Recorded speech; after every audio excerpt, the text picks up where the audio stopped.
All right, we get the Krueg show rolling on a Thursday night. Hope everybody's doing great. Larry Krueger, Dan Coccimilgio up here with the Niner hat on. Danny, say hello. Cal Bears is representing. Dan coming to us live from a 55 and over community. A community that I believe went 95% to the GOP. All right, and on the bottom of the screen,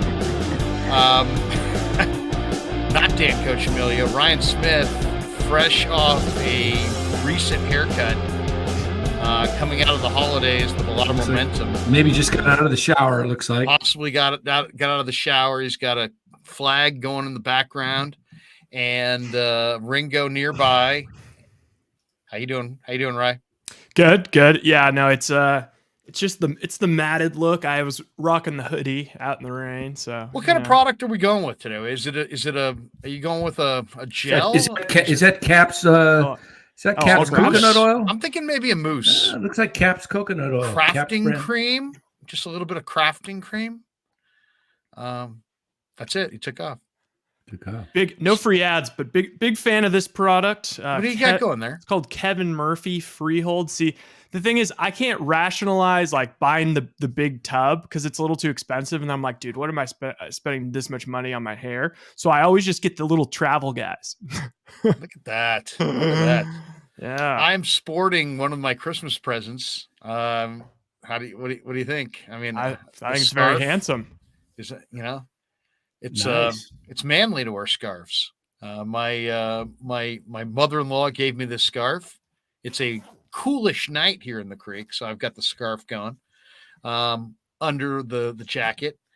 I am getting some. I'm upgrading the whole studio this year. That's going to be the channel. We're upgrading the studio. Yeah, the whole look. I mean, it's going to be a totally different look. It's going to be like a beach and waterfalls, and it's going to be. It's going to be extravagant. It's really going to be incredible. And then we also are rolling today on the channel. I did a live stream with Matt Barrows earlier today. We left the live stream. We had 9,250 total subscribers, which is amazing because we just crested 9,000 early 2 nights ago. Last night. What am I saying? Last night. We are now, as of the minute, the Krueg show has 9,297 subscribers. We have picked up 297 subscribers in a day, basically. Thanks, Grant. Yeah. Thank you, Grant Cohn. Yeah, we were on with Grant. Grant was on our channel today, and he brought all of his friends, and they're still hanging around. But we've gained over 1,200 subscribers in the last 4 weeks alone. So the Krueg show exploding. We're having a lot of fun. We don't usually start with a chat, but this one is just so perfect. Am I saying this right? Clarsard 49? Yeah. Clarsard? Clarsard. No, Clarsard, yeah. Clarsard 49. How do I tell my girlfriend I'm staying up to watch 3 distinguished gentlemen talk sports and one of them eating sausages from an air fryer from an Italian mob boss who eats Sunday dinner? and he said, yes, it is Clarsard. And on that note, all we can say to that is, never met a man I've been. No, that would be the quickest show. How about Could you imagine if don't we have the laughter? We do have laughter. We need to inject a little bit more laughter. Let's see. We will throw a little laughter. You like the audience laughter, or you just like the let's see what we got. We'll play around with this a little bit. There you go. It was July 19th. About Carlo P. He's on our show, and he says, "This is why I don't have a girlfriend." You know what we need to find out is who gets down to the Krueg show. I mean, who's just like puts this in the background and is like, "Baby, come here." Oh, that's disturbing. Come here. Coccimilgio is in a deep rant. He's digging in on his point, and it's time for me to dig in. Squally. All right. Stand up tonight with Larry Krueger. You give that wink. I am getting the AirPods. Thank you. You are getting AirPods. Yes, I'm upgrading all throughout the channel. See, the thing is, the pods are great, but you got to be careful with. You don't want that being your mic. I think you can get around it, but yeah. Well, Mark Graves says only if I could make only if I could mute all three of you. There you go. Okay. Now we've got this one that kind of leads me towards our topic du jour tonight. Brian says, "Hey Larry, I'm hearing Correa is not open to negotiating with the Mets, and Boris is now talking to the Giants. Are you hearing the same thing?" Saw a tweet out there that got put out in the Twitter's world today about reaching out to Greg Johnson. Who knows if it was somebody's email that so-and-so knew the Johnson family. All right, here's where I'm not, there's a lot of conjecture here. What's going on with Carlos Correa? What exactly does the medicals that scared the Giants and now the Mets, what do they reveal? Nobody is speaking at all on this. It's a medical situation. Nobody wants to devalue the player. It might be a medical interpretation that could be contested. Maybe the agent doesn't agree. Maybe they want to have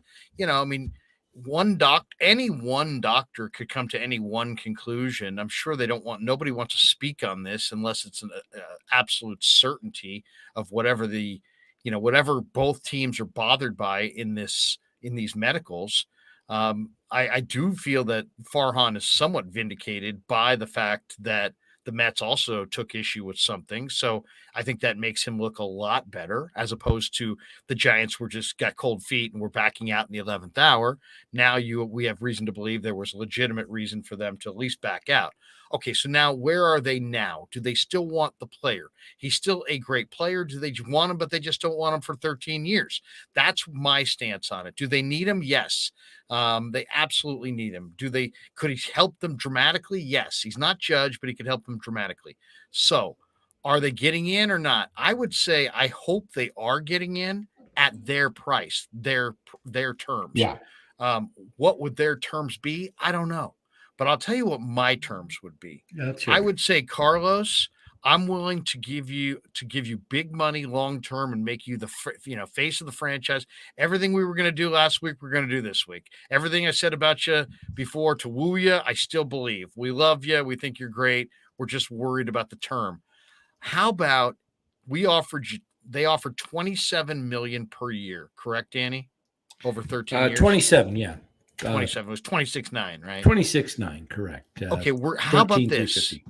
How about an 8-year deal for $240 million? $30 million a year. I'll up my AAV from 26.9 to 30. But I want to do an 8-year deal. I don't want to do a 13-year deal.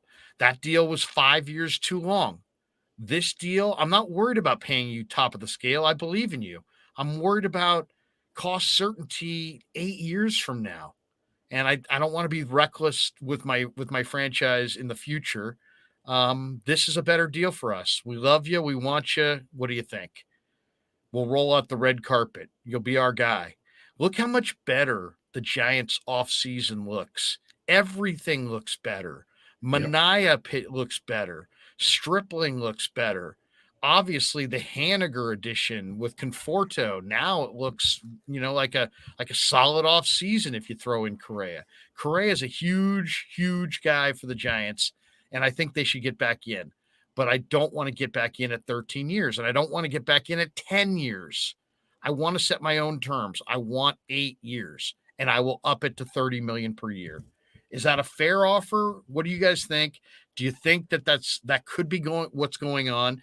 And if that is indeed what's going on, do you think there's any chance in hell that Boris would take that?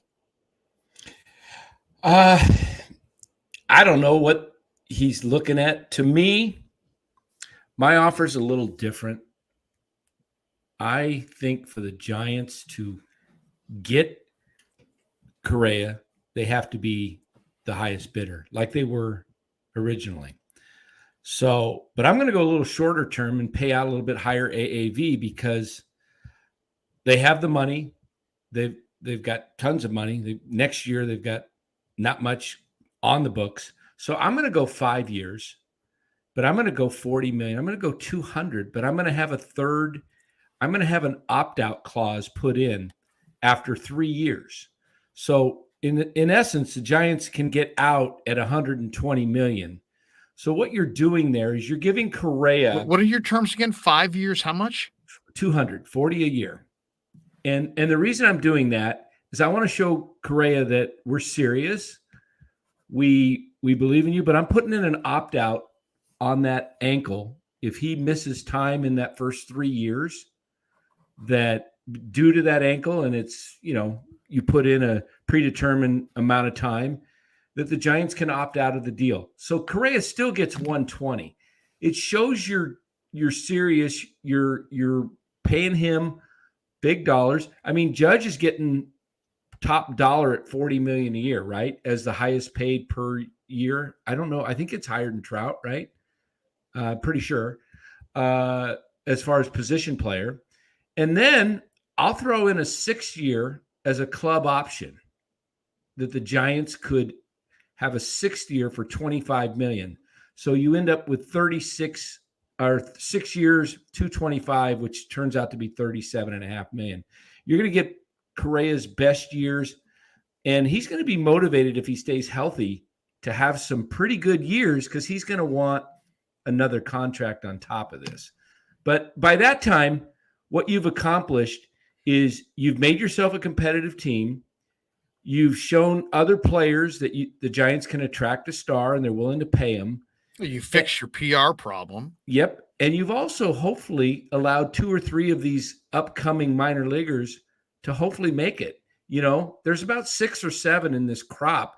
If 2 of them hit and become good to all-star type player, I could rattle off 6 guys right now that should be here within 3 years. Let's ask this question. MF is asking this question, Danny. Why didn't the Giants renegotiate with Correa right after they found out there was a problem, or right after that they decided that they had a problem with the medicals in his 13-year contract offer? Why didn't they just, if they really wanted the player, or do you think they just were indecisive? I think they wanted to renegotiate. Or do you think Boris was hardlining because he knew he had the Mets sitting there? Oh, yeah. I mean, Cohen had already popped off saying he was willing to go $300 million a few days before when the Giants already had an agreement. So he was like, called Boros, and Boros told him he was too late, to the party. They're too far down the road. So the Giants wanted to renegotiate. They just wanted a little bit more time. And Boros was like, no, because, this puts – I don't think Boros thought the Mets would maybe do the same thing because Cohen had already said, hey, he's our guy. This is the missing piece, This is interesting. Jeremy Lopez, guys, says Correa liked Brandon Crawford's family picture on the IG. Rye, you're Mr. IG. Well, give us what's the indication? He liked Crawford's family picture. I mean, should Dan get ready to buy season tickets? I mean, what does that indicate? Hey, a lot of people will renew if they do get back and get Correa signed. Look at Dan. He's getting a little closer. He's like, a lot of people will be coming back. I would renew at that point. I'm not renewing on this team. What? You're coming back? If they got back Correa, in the fold? If they got Correa, I'm not renewing at this point. All right. I hope Giants ownership heard that. Dan Coccimilgio, a very popular, make a short on that. Very popular media figure here in Northern California, has tweeted that out. Yes, he's used the power of his Twitter account. And he can tell you exactly the number of people that have viewed that tweet. Yeah, I mean, I don't see 12 of them. I don't see anything. So it's a very small family has viewed that tweet. There's a lot of pull there. But what do you think? Liking somebody's family picture on Instagram, doesn't that sound? Nothing. I mean, means Yeah, nothing. It No. means nothing. Yeah. Because you know what happened? He probably followed all those guys once he Signed. became once he when- thought he or was agreed. signing, and then Agreed. Yeah. I think what people do on Instagram is they just kind of like everything. So they're pretty judicious with the likes. Or Yeah, it's a pretty tight knit community. That's real close relationships on those Instagram. As this show jumps from topic to topic rather freely, Nick J says random trade target. This is random, but he says Moody and Rollins in a first rounder from the Warriors to the Jazz for Jared Vanderbilt. He signed for $4 million through 23-24, same money as Moody. I like Rollins a lot, but I would consider that because I think Vanderbilt is exactly the kind of piece that high energy defender, tough rebounder. That would be a perfect addition to, what they have. So I would really hate to get rid of Rollins, but I want to go back to Correa. Too many ADD guys in our chat, huh? They just kind of. Well, Nick J, he's got Warriors on the brain. No, I think if people want us to change topics, throw some cash. There you go. I like the way you said that too. Okay, so that's topic one tonight. Should the Giants get back in on Carlos Correa? And if you think so, give us your thoughts. Yeah, what kind of contracts do we got? Brian, what did you say? I never heard your thoughts on what kind of deal you would throw out there. Probably like 8 years. I mean, I would do like a shocking amount of money. Like I'd be down to just burn money on as long as it was like a shorter term deal. Like how about 8 years, $250 million? I'd rather pay higher nice round and have a smaller number because I'd rather know that I'm going to probably get 5 years. If I've got a club option for a 6th, I don't like that 8 years because. I'll tell you this, Danny. I don't love some of the options on the big money guys because it seems like you're hedging. It seems like you're hedging if you want to hedge on the 24th guy in the roster or some middling player, that's one thing. I don't know if I want to hedge on the guy I'm going to make the commitment. But I'm not going to give him. I'm not giving him the option. Him to the Giants and the Giants to him. Yeah, I'm not giving him an opt out. I want a Giants. No, I know, option. but I sometimes I think the opt outs, while they're in the club's favor. In a competitive marketplace, it's hard to negotiate those. You know what I mean? When you've got other teams right there. I mean, if the latest reports that Boris has 3 other bidding teams that are interested, then who knows? I mean, this is one of baseball's better players. Let's be honest. Now, I don't know what his physicals show, and I don't know what that means for his long-term health, but this is one of the, top 40 players in the game, right? Wouldn't you say, Carlos Correa? Oh, yeah. Top 40, something like that? Sure. Yeah. So probably closer to the top. There's going to be a bunch of teams that are interested. It's just at what price. I'm just thinking for the Giants, this guy was perfect for them in a lot of ways, and nothing really has happened. It's just about the commitment. I think the Giants got nervous to a 13-year commitment period, and I like Correa, and I stated I like Correa, but I don't like 13 years. But I mean, for 8 years. I would go 30 a year, which is 240, and I'd throw in 10 million more just for round numbers sake to get the deal done. So you got 8 years, $250 million, no opt-outs. We're just here, 8 years, 250. I'm seeing like 8 years, 270 in the comments. I just did a little math. I think I'd do 8 years, 280. I'd be down with that. I'd do 8 years at 40 mil a year, basically. Or 7 years at 40 mil a year. I do 7 years, 280. I'd just do it. 7 years at 40 mil. Judge got 9 years at 40 mil. So you're taking one less year, but you're adding 10 more million per year.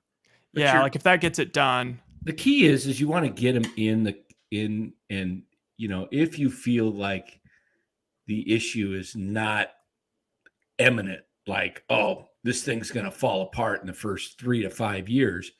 If you think it's more of a, hey, this thing could go after 7, 8 years, according to, medical history and all that kind of stuff, then yeah, maybe you do something like that, 7 years, 40 million, because what you're doing for the Giants is you're making a statement that, look, we are, we're stepping up. You're stepping up when you're the highest bidder because Steve Cohn's got money to throw around, but he's not going to go. I don't think he'll go that high on an AAV. I mean, Merba. But you always got to, put your, toe in the water and see what the climate is. If you Google SF Giants, there's a story I don't know who wrote it. It's on SF Gate. And this is the title. And imagine if you're like Farhan, you're reading this, or you're the owner of the Giants and you're reading this. This is the headline. The SF Giants are irrelevant, left only with Farhan Zaidi's pathetic excuses. That's the headline. So, you may want to change the conversation around a little bit. The story was by Dennis Young. The Giants are irrelevant, left only with Farhan Zaidi's pathetic excuses. That's the title of the article, SF Gate. So, you know what I'm saying? They kind of might want to consider doing something major. Then when you really look around and you say, well, what's their pivot? And then we start talking about it. And it's like, you know what? They don't really have that premier prospect that they don't need, that they could just pawn for some awesome piece. So it's a bunch of middling type moves at best coming, most likely, unless you can get back in the bidding for Carlos Correa and get a deal done that's more win-win. And I think, God, there should be plenty of room here. I mean, the Giants have a lot of money and a lot of need, and the players looking for a home. And heck, I mean, if he had his family and his wife's family all holed up in a hotel room in San Francisco, dressed to the nines, waiting to go over to the ballpark for a press conference, something tells me he had a lot of interest in being here. So get it done, be a deal maker, but here's the thing about it though.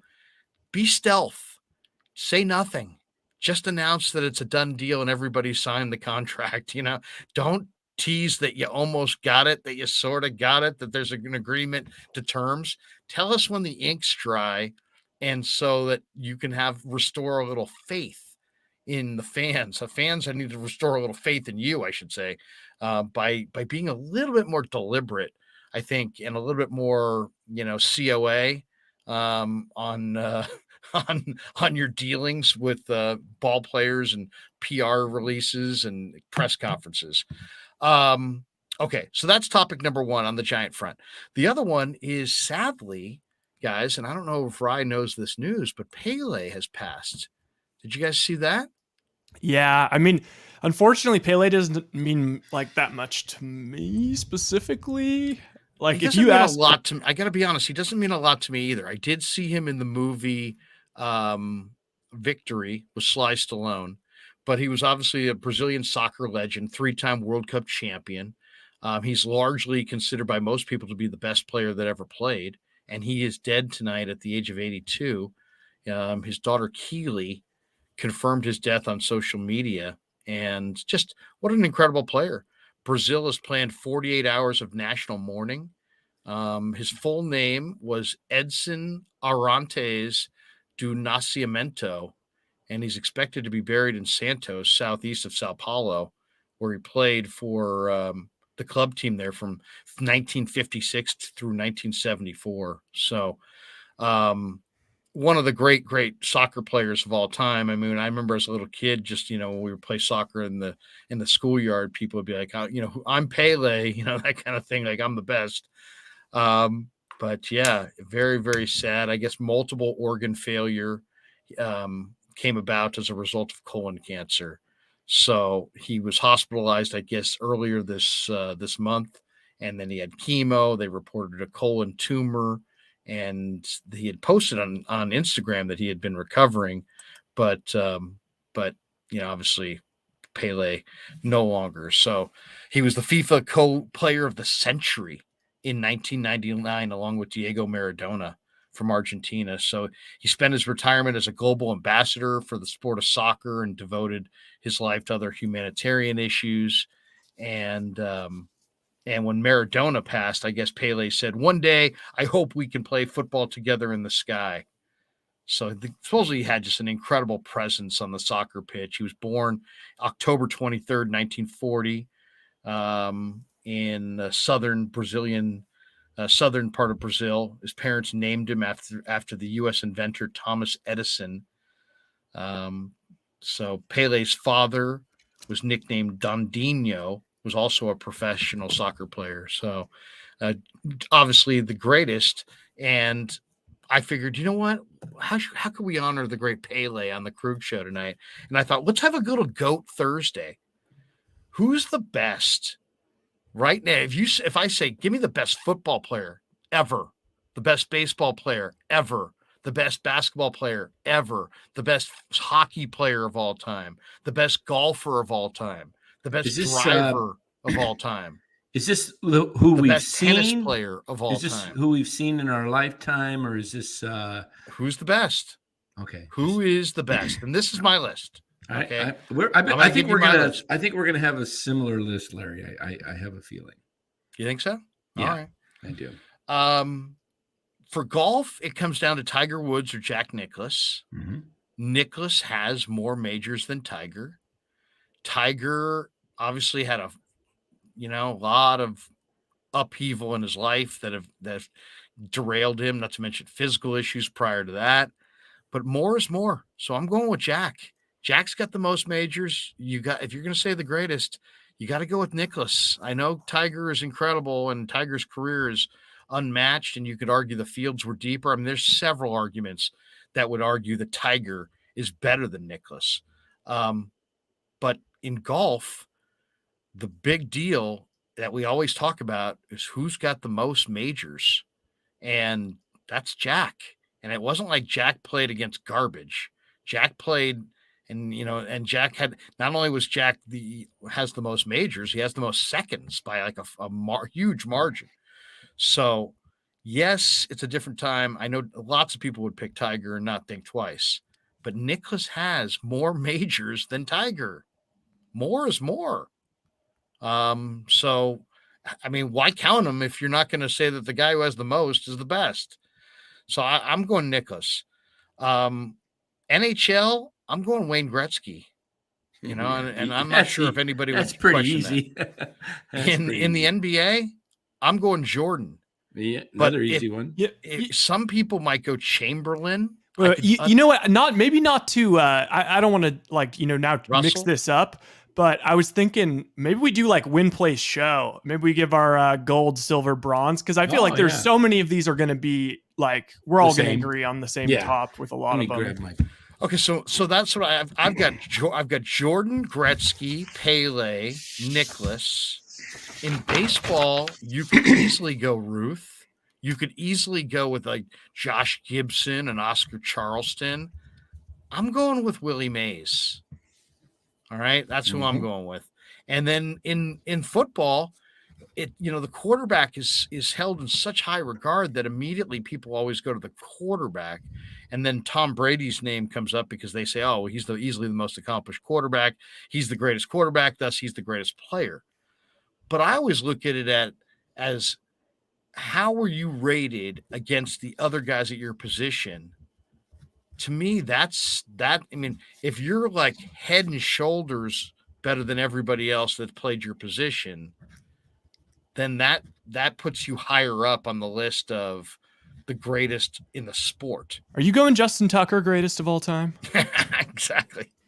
No, but I'll tell you the ones I was debating, and they both played for the Niners, and that is Jerry Rice, who to this day holds receiving records, despite the fact the league becoming totally more pass happy.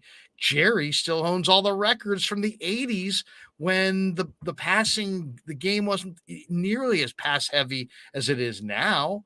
It was a much more of a run game oriented. Now it's totally passing extraordinaire, and Jerry still owns most of the records. So Jerry for sure. And the other is Deion. I mean, Deion Sanders, You know, I've seen Willie Brown, and I've seen Lester Hayes, and I've seen Champ Bailey, and I've seen, Jalen Ramsey, and I've seen every great corner for the last 40 years. Deion Sanders, like, took away an entire side of the field. And, like, and not only was it like, are you going to complete a pass? It's like, is Deion going to intercept it and then run it back for a touchdown on you? That's how good he was. So I'm going to say Jerry and Deion would almost be co-goats, because Jerry on offense, Deion on defense. To me, the next best wide receiver, the next best corner, there's such a great distance between those guys, where the other positions is a little bit more tightly grouped. So that's what I got. What do you guys got? Oh man. You want me to go, Ryan, or you want to go? Yeah, you go. If you want to pause for a second, I can take a breath. Yeah. And let me read one of these super chats, since we do have one here sitting here. Excuse me. Got to get my water out. Got a little frog throat. All right. So let me start with Big Bad Bra. What are we doing? Here's $5. He says Boris's reputation will take a hit if he doesn't close with the Mets. If the Mets back out, Correa's value might drop quite a bit. It's unprecedented. It's a good point. Absolutely good point. I like that. Big Bad Bra, come back, because that was a good point. I like people who are smart and make good points in the chat. Anonymous caught my eye with this one. He says, correct, Larry. Farhan needs to learn to shut his mouth before the deal, not after. We don't know exactly what went on in that deal, but it didn't, at this point, it still doesn't look good for the Giants. But if they got back in at a lower amount and closed the deal, that would look very good. How about this one from Big Bad? He says $5. I remember looking up when Tiger's run ended. His last win in his majors run was literally the tournament before they started testing for roids. There's a lot of talk about Tiger and why his body broke down. I'm not sure what to believe there. Go ahead, Danny. What do you got? All right. Well, I'm not going to go with Babe Ruth because I never saw him, and the highlights I see are just, old black and whites. And I don't know how good the Babe would have been in a modern day baseball games, hitting, guys. I mean, back then they saw the same pitcher almost for 4 or 5 at bats. They didn't. Right. It's like after a while you kind of hone in on the guy. So it was before integration. I mean, that's what usually people that say that they're not going to go with Ruth mention the fact that he played before the sport was integrated. So he didn't play against Josh Gibson. I mean, He did in barnstorming events, but he did it in the majors. Right. So I am going to go with my baseball. I had a toss up between, because I saw Mays play. I didn't see him, much in the 60s when he was probably, in the late 50s to mid 60s when he was in his prime. I was too young. So I really saw Mays the last 3-4 years of his career. But I saw so much of Barry, his whole career, that it's hard for me. 1-2. You can go 1-2. I mean, Barry just was unbelievable. He walked what? I saw a stat the other day where he had 376. He was on base 376 times with an official 373 at bats for the season. Wow. That's crazy. I mean, he walked so many times. He didn't count as at bats, obviously. But so this guy, I'm going to go Bonds 1, Mays 2, and my show, I'm going to go with, I didn't see Ted Williams much either. I know he was an unbelievable hitter, but a guy that gets overlooked as a ball player. I loved his hustle. He hit great, was Pete Rose, a guy, all-time hits leader, right? Over 4,000. Yep. I think he's underrated because if he was in the Hall of Fame and didn't have the gambling issue, I think he'd be talked about a lot more as just like an unbelievable baseball player. So he stood out. He stood out for the way he played. yeah. And I just love that type of that hustle. So that's my baseball. My football is one. I'm going with Jerry. Jerry Rice is the all-time greatest football player that I ever saw. 2, I'm going to go with Tom Brady. And 3, I'm going to throw you a little surprise here. Had this guy not retired, I think he would just early, he would have just owned so much of the record books in football. Barry Sanders was an unbelievable running back. I thought Walter Payton was the best running back I ever saw till Barry Sanders. Barry Sanders, you could have 5 guys surrounding him in the backfield, and he Houdini'd himself out of it and would score a touchdown. I don't know how he did it. Oh, he was the most amazing back. Unbelievable. I mean, he would literally declare the hole, and then the hole would get plugged up, and then he'd jump out of the hole and into a different hole, and then like run for 75 yards. Yeah. What's hilarious is like that's so long has been like, you know, it's like best defense 85 Bears. Like I hear these things when I didn't actually see them, but they become cliches. The cliche is whenever someone retires early, everyone always brings up Barry Sanders.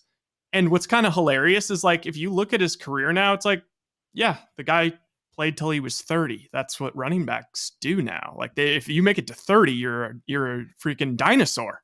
Right, but he still had so much left in the tank, which was amazing. So that's my football. My basketball, you're going to have a little, obviously MJ won. I'm going to go, I struggled between going LeBron or Magic. 2, I went Magic. And 3, this might shock some people, but Bird? No, what I've seen the last year and a half of Steph has blown me away. And I think he's got so much more left. He's changed the game for his size. I mean, you're not talking, LeBron 6'8", just able to plow people down and get a shot. Steph is just unbelievable that he changed the game the way he has. So I think he's going to, I just love his game, and I think it's getting better. So that's my basketball. My hockey is Gretzky, Mario Lemieux, and Gordie Howe. What do they call the Gordie Howe hat trick? Wasn't it like a goal, an assist, and a fight? If he had a goal, an assist, and a fight, all in one game, the Gordie Howe hat trick. So I'm now a little confused because I was gonna go with who I thought were the 3 greatest, but now Dan's tripping me up with this whole having to seen them play thing. Hey, create your own. I mean, it doesn't really matter. Yeah. I just thought, who's the GOAT? Pele was the GOAT. He died today. He was the greatest soccer player. Yeah, I'd put him soccer for sure. Who's on the GOAT list? And I got Jerry, Willie, Michael, Gretzky, Pele, and Nicholas. And I didn't go draw auto racing, but I'd love for our auto racing fans to tell us who exactly belongs at the top of the heap auto racing wise. Okay, so if I'm just gonna go with what I think based on what I've been informed and read about / what I've seen, golf, I'm going Tiger, Nicklaus. Oh, golf! I forgot golf. Yeah, Tiger, Nicklaus, Tiger 1, Nicklaus 2, Ben Hogan 3. Baseball, I'm going Willie Mays 1, Babe Ruth 2, Barry Bonds 3. I mean, because the Bonds thing and the Ruth thing are similar, where it's you have to say steroids or not, integration or not, those two dominated their particular eras, unlike anybody else. Basketball, I'm going Jordan, LeBron, and Kareem. I like that Kareem, yeah. Hockey, Gretzky, Lemieux, Crosby. Soccer, Messi, Ronaldo, Pele. Football, I'm going. I just feel like I only want to put one quarterback. What about Maradona? I mean, the thing is, if they had that VAR now, that hand of God would have been called back. No, I don't know. Maradona, I feel like Messi is the evolution of Maradona. Okay, and then I guess I got to go. I only want to do one quarterback, so I would do Brady, Jerry Rice, and Lawrence Taylor, I guess. Well, Yeah, LT. You can't go wrong with LT. Yeah, you can't go wrong with LT. But of the guys I've seen like in baseball, I would say like probably Barry Bonds, Griffey, and Pedro Martinez. I'm really surprised that you guys. I mean, damn surprised by Dan and you. Neither of you guys went with Chamberlain. You know, Chamberlain was a real person. Yeah, I know. Yeah. You know, I mean, I know his numbers are so stratospheric, and there wasn't anybody. He was a physical. He's not in most people's top three, though. He's not in most people's top Danny Chamberlain did almost every record in the NBA. You know, it's like somebody's done something amazing. Yeah, but look at the other person who's done it is Will Chamberlain. You know, look at like 25 respected media members in the NBA, you know, family, so to speak, and ask them the top 5, and you rarely see Chamberlain in there. Well, the thing that trips me up is like when I read about all of those eras and whatnot. I mean, a surprising like majority of the players that played back then all ride with Russell. And like the fact that Russell he won all the head-to-head matchups. Yeah, and like 9 out of 10 also won 2 at USF. So I kind of feel like Russell sort of like stole the era a little bit.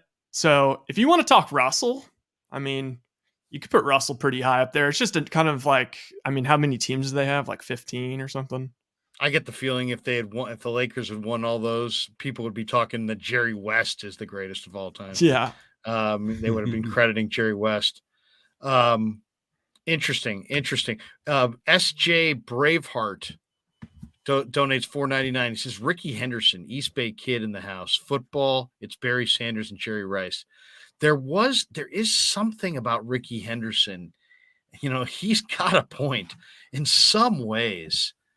Rickey Henderson in the late 80s, I mean, in early 90s, was the most dominant player in the game, and there was no way to stop him. He had an incredible batting eye, and if you threw it down the pipe, he could hit it out of the ballpark, and he, you know, could hit you 25 jacks, and then if you put him on first, he literally could steal second and third, scoring a ground ball. I mean, he was, when he played with Toronto and he played with the A's at, the end of the 80s and the beginning of the 90s, I mean, it's not an accident that Toronto won back-to-back titles and the A's won a title. I mean, they all did it with Rickey, I believe. So, I mean, Rickey is, I mean, yeah, he had hamstring problems from time to time. Yeah, he was a little bit of a me guy. He spoke in third person. But, I mean, if you really talk about, could he play the outfield? He could when he wanted to. I mean, he absolutely make the snatch catch.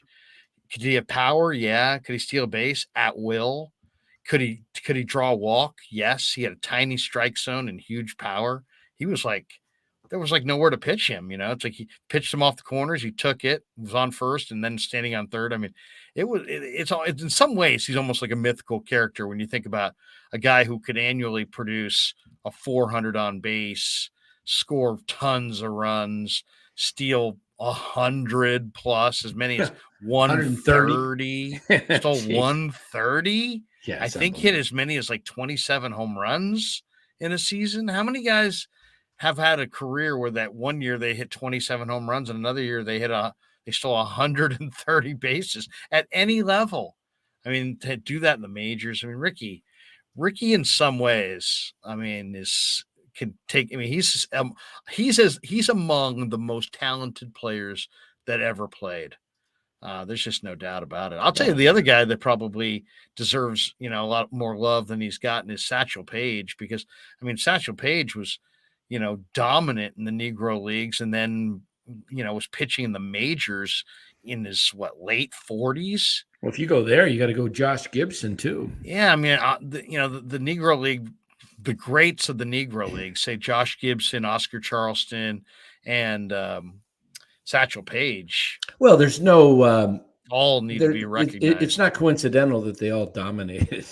They were just with all that stuff that was happening with segregation. I mean, those were some of the best players in entire country in baseball. And it's a shame that we didn't get to see them play in the major leagues, some of those. Did you guys watch Thursday Night Football? What'd you think? By the way, I won tonight on my Bruce Marshall. Where's my turn that off? Commercial, stop running in the background. Bruce Marshall from the Gold Sheet told me, you know what? Go with the Washington Huskies tonight against Texas. And this was a tough one because Texas, the game was in the Alamo Bowl, right? So it's in Texas. So it's kind of a home game for the Longhorns. The Longhorns had won the last 3 bowl games, and they always seem to travel well. But I love the UW Huskies quarterback, Michael Penix. And I mean, I don't know if you guys have seen, UW wound up winning 27-20. UW was getting 3. Penix was 32 of 54, 287 yards, 2 touchdowns, 1 interception, carried 3 times for 6 yards. This guy, I don't know if you guys have seen Michael Penix Jr. Oh, the lefty. He's unbelievable. Cannon. Absolute hose. No Jacob Eason, though. I mean, I talked to Jacob Eason today about this in the Niner locker room. I said, hey, man, your boy's going tonight against the Longhorns because Jacob Eason went to UW. And then I said, man, what do you think of that quarterback? I go, he's got just a ridiculous gun. And Jacob Eason's like, yeah, Mike. I'm like, man, you got a gun, but this guy's got a serious gun. He's like, did you see him in the wind game? I'm like, yeah, it was like 30-mile-an-hour winds. And Penix was still throwing lasers down the field. So Penix, 32 of 54, 287, 2 touchdowns, 1 pick tonight. And Jalen McMillan got a touchdown, and the Huskies beat the Longhorns. But what do you guys think of Thursday Night Football? A lot of people were watching the college game, but also tonight you had Thursday Night Football, the Dallas Cowboys in Nashville going up against Mike Vrabel's Titans, and the Cowboys win it. They didn't cover though, right? Wasn't it 20 or they won by 14? No, they pushed when I got it, but it did eventually go down to 13.5. So you want my short version of the recap or the long version? I know what you're going to say. You want my short version, right? Yeah, give us the short version. Give us the small hands version. Here's the short version, what I thought of tonight's game. Yeah. Could you emphasize? Could you? Like that? Yeah, that's it. Well, I couldn't watch this game. I'll tell you why. One, because I like watching college more than pro sometimes, but the other one is I didn't want to bet Tennessee because I know their quarterback play was going to be terrible. Though Joshua Dobbs played well from what I see. I mean, he was 20 of 39, 232. He had 1 touchdown, 1 pick. He actually played probably better than Malik Willis would have played. Oh my I God, don't yes. trust Prescott. He turns the ball over. He had 2 more picks tonight. One wasn't his fault. Dallas, one was really bad. Dallas, I don't think Dallas can run consistently on the good teams. They didn't tonight. They ran 2.7 yards per carry. CeeDee Lamb had a big night, 11 catches for 100 yards, 2 touchdowns for Dalton Schultz. But, I just think, Tennessee's got a pretty good offensive line. They did get Dallas got 10 hits on the quarterback, but only 2 sacks all night. So, Dallas got an interception from Nashawn Wright. I don't know. I mean, Tennessee is in a bad way. I mean, look at their schedule. Look at the way their season has gone. I mean, it's just it started okay, and they lose 2, then they won 5 in a row, and 7 out of 8, and now they've lost 1, 2, 3, 4, 5, 6. They've lost 6 straight. They've lost to Cincy, Philly, Jacksonville, Chargers, Texans, and now Cowboys, and they finish on the road against the Jacksonville Jaguars. I mean, yeah, that was Vrabel going to get dumped. They dumped the GM. No. He is like as much security as anyone. But this team has not won a game since they fired the general manager. I know. Well, I mean, it's Malik Willis he's horrible. He's so far away from being an NFL quarterback. I mean, I think he's averaging like 35 yards a game, and he hasn't thrown 1 touchdown yet. He hasn't broke 100 yards one time passing. It's just insane. So I think Vrabel realized, well, first of all, this game didn't matter for them, win or lose. It wasn't going to matter because it's all about next week versus the Jaguars. So I think what happened is Vrabel's like, all right, you know what? We're going to sit everyone that matters, but we're going to put Dobbs in here and see if he can kind of get it going a little bit and just give him a head start, because he realizes there's no way they can go into Jacksonville and beat or even compete with the Jaguars with Malik Willis. They need some form of a downfield passing game. And actually, I was kind of impressed by Dobbs. He had a lot of drops. He looked like, I think that they have a shot of being the Jaguars. And the Cowboys, honestly, were just really unimpressive to me tonight. Dak was bad. Defense was not that good. 317 yards to Dobbs in the Titans. Dobbs and all backups. Yeah. Moses Lopez. Sounds like he's after hearing LeBron's comment, sounds like he's down to leave and compete for a chip this year. What team can pick him up and what's the cost? Warriors. Yeah, I mean, first of all, what is LeBron making this year? He's making quite a bit. 50? Probably like 45, but I think this is his last year of his deal. Match him up. Yeah, trade Curry for him. Yeah.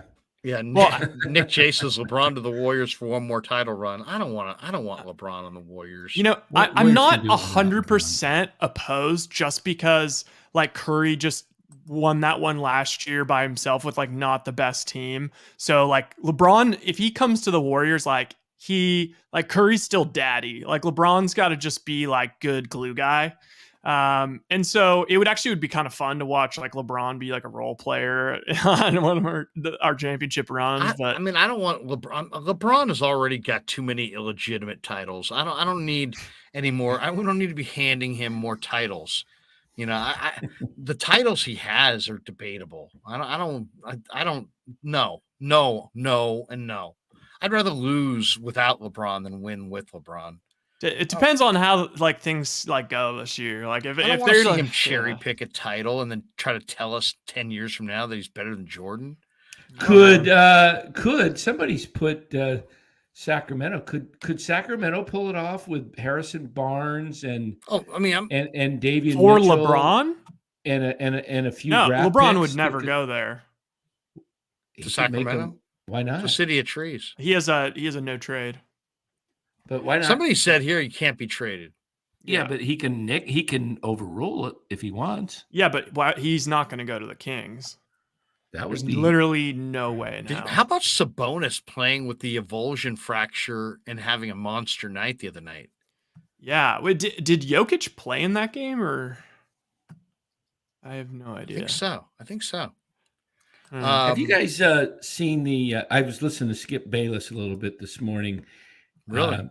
And just saw. You find yourself doing that a lot? Well, actually, it was on Twitter. Have you thought about maybe taking in a meeting? It was a clip he was talking about. He said, "I actually think that Zion's game is a little bit. The other night, I give him a little bit more credit over Luka's game." And he started and he explained. Who said this?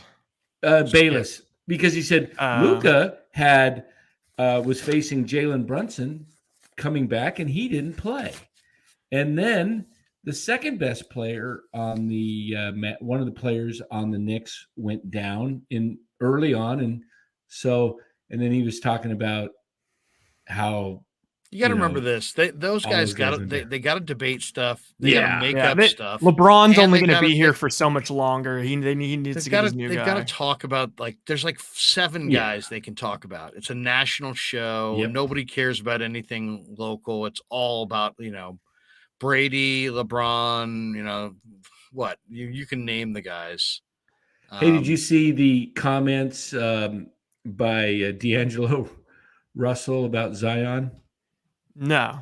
He said last night, well, he's out there playing. We're out there trying to play basketball. He's playing football. Yeah. And he said, and we're not allowed to really touch him. So good for him. Yeah.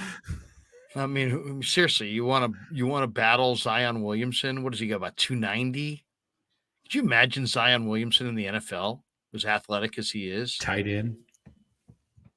Yeah, I mean, that would just be tight end. Oh, or Jesus how about Christ. defensive end. Not to do a Skip Bayless segment anti Doncic right now, but oh my God, I was just trying to like look up what the Joker did in that Kings game, and there was an ESPN. Oh, he had like 40, but there was an ESPN Plus article on the front page of the NBA that says which NBA star had the best 2022. The golden basketball goes to, and then it's a picture of Curry and Jokic. And it's the finalists, it says, are Giannis, Curry, Doncic, Jokic, Tatum. And then it says, the drum roll, please, the winner, Doncic. Are you fucking kidding me? I'm sorry, everyone, but like Doncic, he was. You're not a Doncic fan. You're not a Luka I mean, guy. Curry, okay, it's just the fact that like Curry finished third in MVP above Doncic. He beat Doncic in a playoff series, won his first finals MVP, was the best player in the playoffs, scored 50 points in the NBA All-Star game, like won the All-Star game MVP. Like everything came up Curry last year. How could you possibly say that Luka won 2022?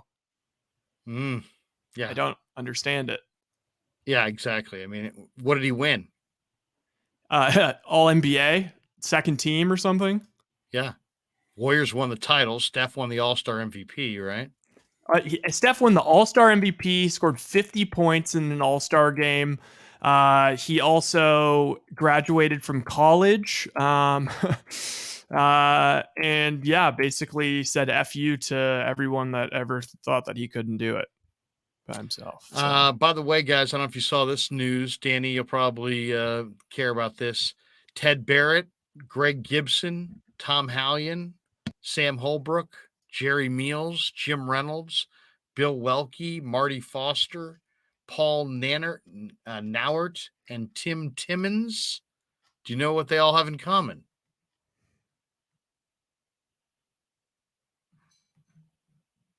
Bueller? Danny, are you muted right now, Dan, or are you just... I am muted there. there you go. Say those last few names again. Tim Timmons, was that one? So Tim Timmons, Marty Foster, Jerry Meals, Jim Reynolds, Bill Welke, Ted Barrett, Greg Gibson. Oh, they're umpires. Umpires. They're all retiring.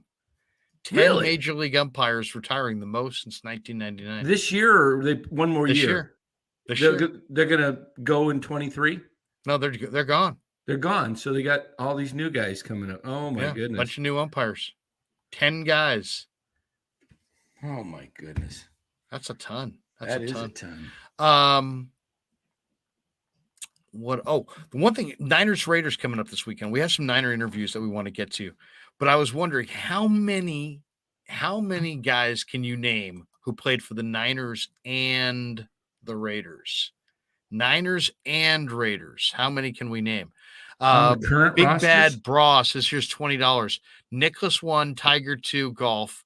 Michael 1, Bird 2, NBA. Gretzky 1, Howe 2, NHL. Brady 1, Rice 2 in the NFL. And Montana 3. He says, I'm a homer. LT 4, Mahomes 5. Let me give some love to my buddy's dad, Tommy Davis, NFL. There you go. Big Bad Brad. Or Big Bad Bra. Big Bad Bra. Thank you, Big Bad Bra. Danny, you were saying. Is that current 49er Raiders on the roster, or are you talking all time? No, all time. How many guys can you name that were Niners and Raiders? Okay, pretty easy ones, right? Jerry Rice. Yeah. Ronnie Lott. Real easy. Roger Craig. Yeah, that's right. Roger Craig. Roger Craig, Ronnie Lott, Jerry Rice, Charlie Garner. Yeah. Charlie Garner was one. Used to be with the Eagles. I remember the first with the Eagles. Matt Millen. Remember Yeah. Matt Millen played linebacker for the Niners and Raiders. Yeah. Obviously, Jim Plunkett. Yep. Played for both. Now it's getting harder. Rod Woodson. Rod Woodson played for the Niners and the Raiders. Romanowski.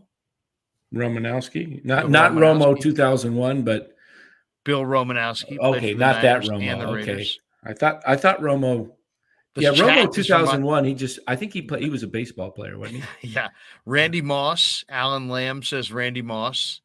Jamal says Solomon Thomas. That's a good one. Oh yeah. Tom Rathman. I don't know if people remember that, but Tom Rathman played for the Raiders. Mo Hurst, who plays for the Niners now. Arden Key, who played for the Niners last year. Nnamdi Asomugha, that's another good one. Nnamdi. Okay. Someone said Navarro Bowman. Did Navarro Bowman play? Michael Crabtree. Crabtree was a Niner and a Raider. Absolutely. That's a good one. I'll give you one, a little bit more old school. Jeremy Newberry. Oh, yeah, the center. Played at Cal. There we are, yeah. Newberry played for the Niners and the Raiders. Going old school, Cedric Hardman. Yeah, remember the Cedric defensive Hardman? line number 86. He was Archie Reese. Right. Remember Archie Reese, goal line stand, Super Yeah. Bowl 16. He was a Niner and a Raider. That's probably it. I think that's where I top out right there. There's probably a few others. Probably Jeff Garcia. There's one. Oh, Jeff yeah. Garcia was a Niner and a Raider. Yeah. What are the Raiders this weekend? I've heard it argued both ways. Are the Raiders this weekend scarier without Carr? Because Carr has been tragic in certain games. Or do you think now Jarrett Stidham is not Derek Carr and the Raiders doesn't matter? They're worse off. Are they worse off with Stidham or better off with Stidham? I think it's kind of hard to know tendencies for the 49er defense. He's only had like 61 passes in the league or something like that. And he's kind of slow. So, I mean, slow helps the Niners. Oh, totally. Yeah. And yeah, I mean, is Arizona the following week on their third string quarterback too? They're on Trace McSorley. Yeah, Who McSorley almost beat Tom Brady on Christmas. Yeah, I was thinking the other night watching that was a tough that game to watch, by the way. Yeah. The only thing that seems to help Tampa is when they go no huddle. Otherwise, they're terrible. I don't think Brady and Mike Evans are getting along. I mean, they showed him on the sidelines arguing. Evans, I thought, had a couple of efforts that I was like, what? That's the effort you're giving on that ball? It's like he's not. Now, Brady's accuracy's been a little spotty. He was high on a couple passes, but Evans used to have. I remember I watched him at A&M. He had huge catch radius, high balls, low balls. He caught everything. He seems like he's not. I don't want to say he's jaking it, but I don't know. He doesn't seem like him and Brady have the best chemistry. I don't know if you guys how closely you watch Tampa, but I watched that Niner Tampa game like 3 times, and there were 2 or 3 balls. I was like, that Mike Evans should have been able to make a better play on that ball than he did. So and then I saw Brady and him arguing on the sidelines. Just kind of makes me wonder how they're getting along. You know what I'm saying? Oh, I mean, they're definitely. Brady just seems a little checked out. I mean, yeah, Mike Evans is alligator arming things. It just seems like the cohesion there offensively. I don't know. It's going to be interesting to see this Panthers game. I mean, if they lose this Panthers game, it's going to be hilarious if Brady manages not to make it in the playoffs. What's their situation? They have 2 games left. Do they just have to win one of the final 2 to win the division? Yeah. And who do they have? Panthers and who? Saints or I know it's a division game. I think it might be the Saints. No, they played the Saints twice. Is it the Falcons? They play. Let me see. Yeah, they play the Falcons in Atlanta. But think about, like, they've had some of the dumbest freaking wins too. Like that Saints miracle game on Monday night, and that stupid ass Rams game, and oh yeah, they really unbelievable how they're what 7-8 right now or 6-9. They're 7-8. Okay. But I still feel like they might beat Dallas in the playoffs. Yeah, I think they're the best shot at beating the. I mean, what do you think? Do you think Carolina could beat Dallas at home? No. Playoffs get crazy. Yeah, but also back to the Stidham thing. Like, I think it's going to be interesting. Are they going to? Because usually there's that. If your coach gets fired, usually there's a big boost the following week. Usually the team outperforms. It kind of rallies together. Is there going to be kind of a rallying around Derek Carr? And if so, I mean, I think that we're going to kind of know, like, it's going to be hard to predict, but if the Raiders come out fired up and motivated, I think that's pretty damning against Carr. If they kind of lay an egg, then it's kind of, I think it's just kind of like they're admitting that their season's crumbled. I mean, they have good weapons for sure, but I mean, it's now obvious that they're moving on without Carr. I think it's kind of weak on Carr's part to not show up. I mean, come on, man. I think it's mutual, or not even mutual. I think they kind of asked him to leave. Well, but I mean, it's just, I mean, he probably expressed some dismay in the situation, but I mean, it's like, I don't know. I mean, are you on the team? Are you not? I mean, just finish what you start. I just always believe in that. But hey, I got a quick question for you, Larry. I'm going to give you a Hall of Fame ballot here right now. Okay. You tell me you vote for him or not. Okay. Bobby Abreu. Abreu? Yeah, Abreu. I'm sorry. Yeah, Bobby I was just looking. Yeah, Abreu. Mitchell Mays. No. No. Bobby Abreu.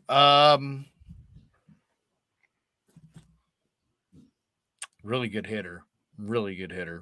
Hall of Fame now. We're talking. I'd say no. This guy shouldn't even read. I don't even know why he's on there, but Bronson Arroyo. Okay, no. All right.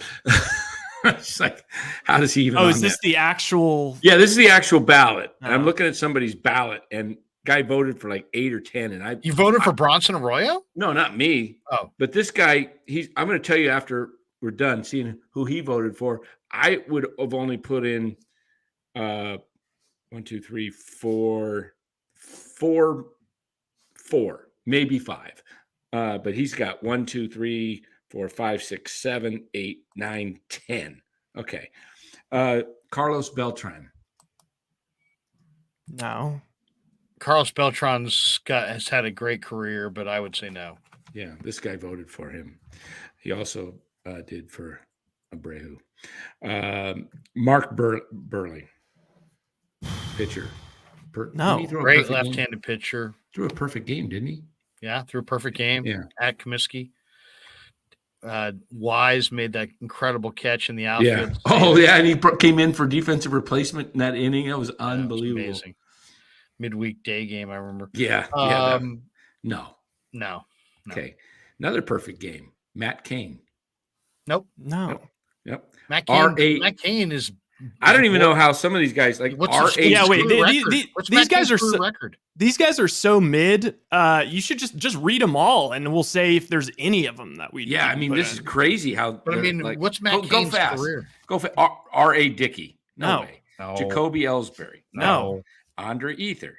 No. J.J. Hardy. No. Todd Helton.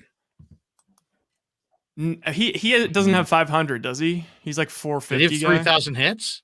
No, I don't. I got to look that up, but I don't think so.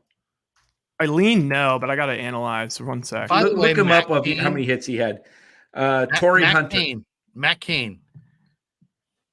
Do you want to guess career record? Go ahead. Give me his career record. I'm going to guess it's right around 500. maybe 100. Like 128 and 100 or something? Or no. 117 and 105. 104 wins, 118 losses. Wow. There you go. Interesting. Okay. So Todd Helton is absolutely He's not. 14 games Yeah. under 500. Yeah. And You're gonna be the Giants' Yeah. offense was Yeah. fucking lame awful for many Okay. years. Wait, Okay, did you I know hate that to Todd say it, but Helton's Matt Todd Cain should have had that. That ain't right, man. Matt Cain was not a sub 500 pitcher. The Giants' offense was crap. Yeah. What Okay. would you get? Do you guys So know Todd disappointing. Helton's nickname according to Baseball Reference? His nickname? He has one. What is I really like Todd Helton. I interviewed him a few times. Did you ever call him the Todd Father? I didn't call him the So Todd Father. stupid. All right, here we You go. know, We're he going to go played through this. He played quarterback in college football for Uh, University of Tennessee. That's Oh, right. I didn't know He that. was Yeah, so Peyton Manning's backup. he's a career 316 guy, but 369 home runs ain't gonna do it. I'd love to Neither see is what his 2,500 I'd love to hits. see what his splits are 2,500 away career from hits. cores. Yeah, no one cares. Okay, keep His going. Splits, I bet, are awful from 316 cores. career hitter though. Okay. That is good. Maybe he was a good hitter on the road, but cores. Okay, Hit so 372 one year. Torrey I'm Hunter. gonna no. No, I'm gonna Andrew- predict that one of these guys I think is even a Hall of Famer. Yeah, Andrew Jones. Oh, he's getting close, but no. I'm saying no. But I mean, Okay. I know there are people that like Andrew Jones, but I mean, Jeff Kent. Jeff Kent has incredible offensive numbers for a second baseman, but I don't think he was a Hall of Famer. I think right? he is. I think he is just because of the position he played. I mean, by the way, Andrew Jones had 254 for his career. Yeah. John Lackey, Mike. No, I John guess- Lackey. Yeah, let's not He take won too much Game time 7 on- of the World Series Yeah. against the Giants. Yeah, exactly. Not take too much time on every one of them, but Mike Napoli. Mike Napoli, no. Napoli is that okay? Napoli. Johnny Peralta, No. Andy Johnny Pettit. Peralta. What is this list? Are This you is reading? this is the ballot. I'm reading the ballot that is out. But by isn't that Baseball just Writers. isn't that just who's eligible? Not No, like, this is yes, but they're on the ballot. Who's All eligible? right, who else? Who else? you got? Okay, Johnny Peralta, Andy Pettit. Andy Pettit. Yeah, no, Now, Andy Pettit is not a interesting. Hall of Andy Famer. he's a Pettit. 300 win guy, right? Or no? no, he's not even No, close. no. But he is a World Series hero. Yeah, And well, so is and you're talking so about a is- guy who so is Mad Bum, and he's not a Hall of Famer.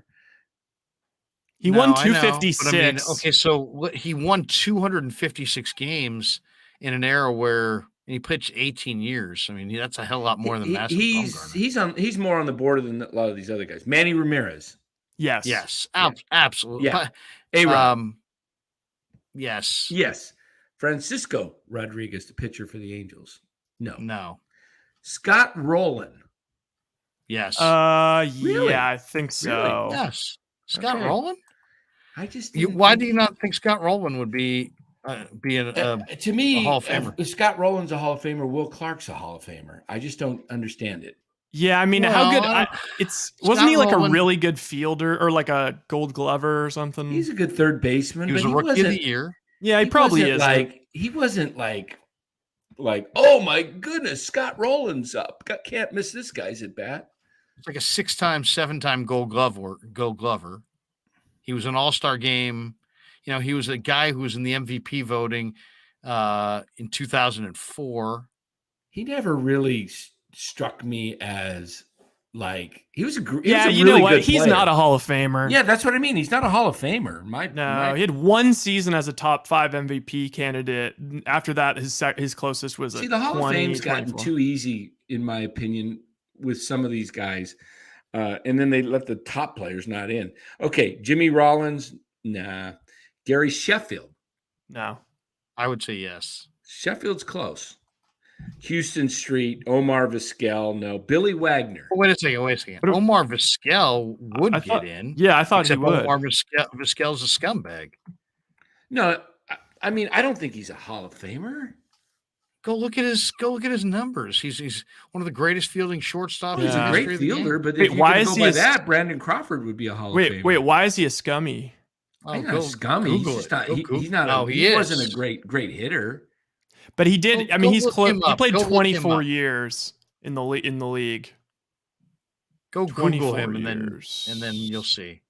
I just he was a great shortstop, but so's Crawford. He's not a Hall By the of way, Famer. Sheffield is the guy we should be talking about. Sheffield hit 292 career and hit 500 plus home runs. Yeah, I like Sheffield. Sheffield belongs in the Hall of Fame. Probably so. 500 plus home runs gets you in. Yeah. Okay, the last three we said after Vizquel, Billy Wagner, pitcher, reliever, made his probably best years with the Astros.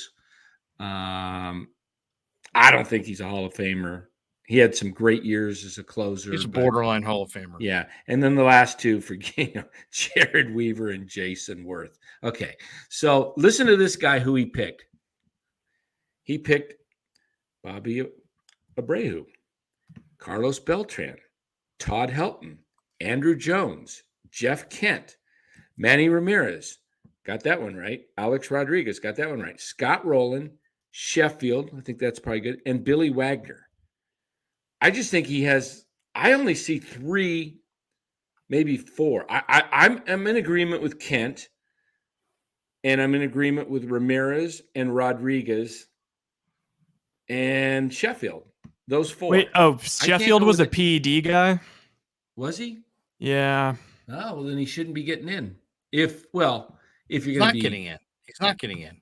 Look at if you- look at the I mean, numbers. He's not this getting is in. probably a younger guy because he put in, guys that had the PD, Rodriguez but I just don't know how I mean, you. the one that's a real crime is Manny Ramirez. Manny Ramirez is one of the greatest right-handed hitters that the game Yeah. has ever seen. The guy was awesome. The guy was doing it at, when he first came into the big leagues, he had that rock and fire swing. He's just been a menace because he took some female fertility drug or something late in his career.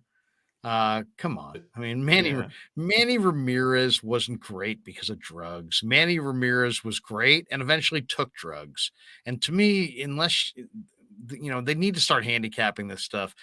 Barry Bonds absolutely did steroids. Absolutely. He admitted it. He told the feds, I took the cream, I took the clear. They defined those drugs as high-powered steroids.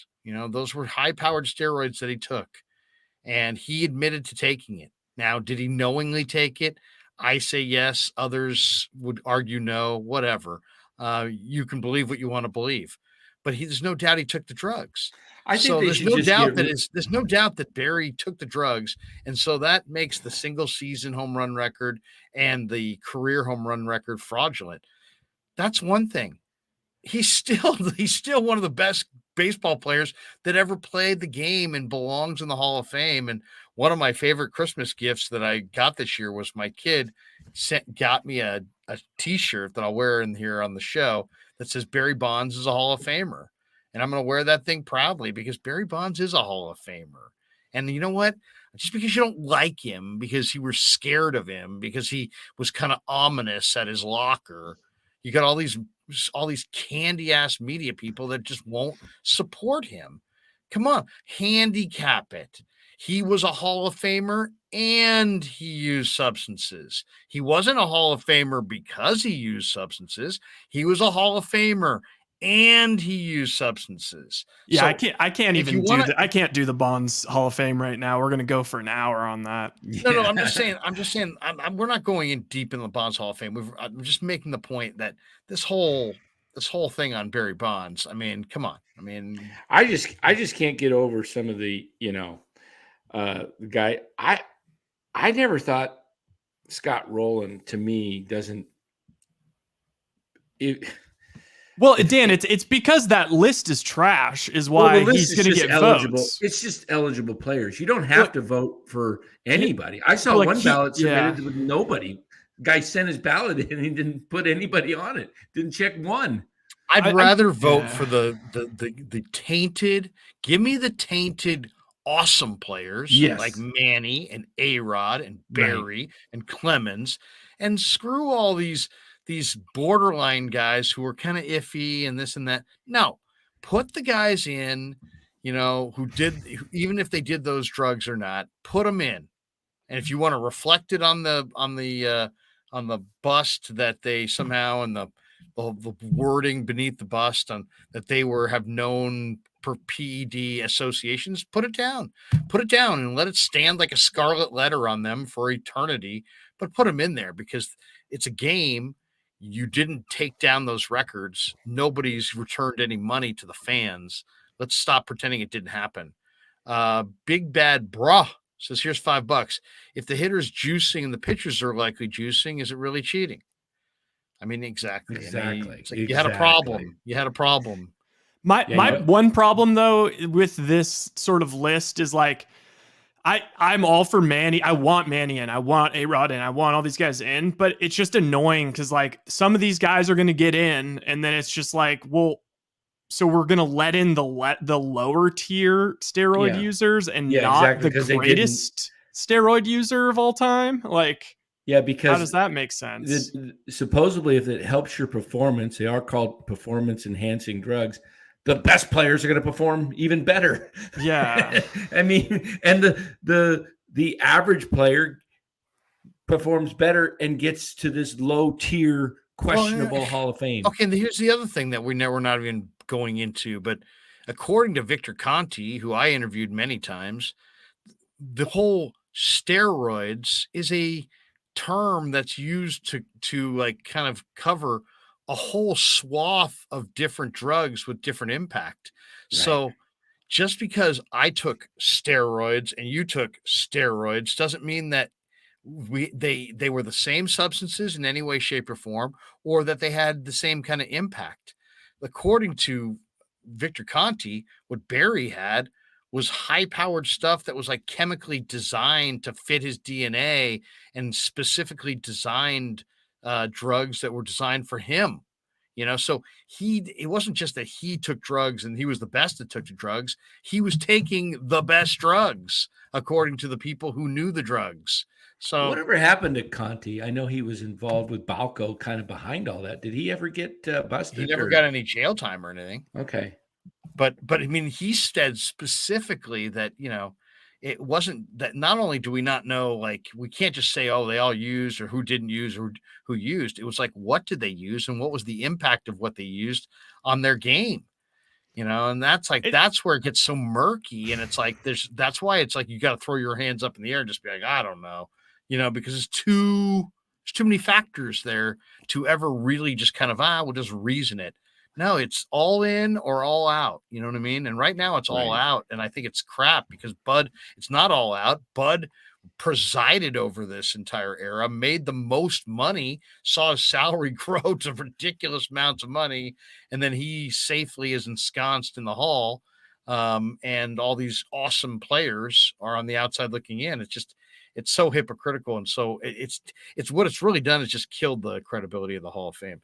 And the thing that no one ever brings up is like, if you look at like these professional wrestlers, like with the crazy big heads and crazy muscles and all that stuff, it's like they were using kind of like, sort of the first stages of steroids and black market steroids and stuff like that. And now they all are like dying in their 50s and having all these health issues. It's like, you look at like Bonds, McGuire, all these guys like that, like their heads blew up and they got the cartoon muscles and all this stuff. Like, that stuff is so bad for you. And it's like they're already paying a price. They're paying a price of rolling the dice with their own bodies and potentially dying at a younger age and all of this different type of stuff to be the best baseball player, best athlete they can, which is benefiting your sport. So it's like, do we really have to double knock them? It's like they're going to have like all these health concerns long-term anyway.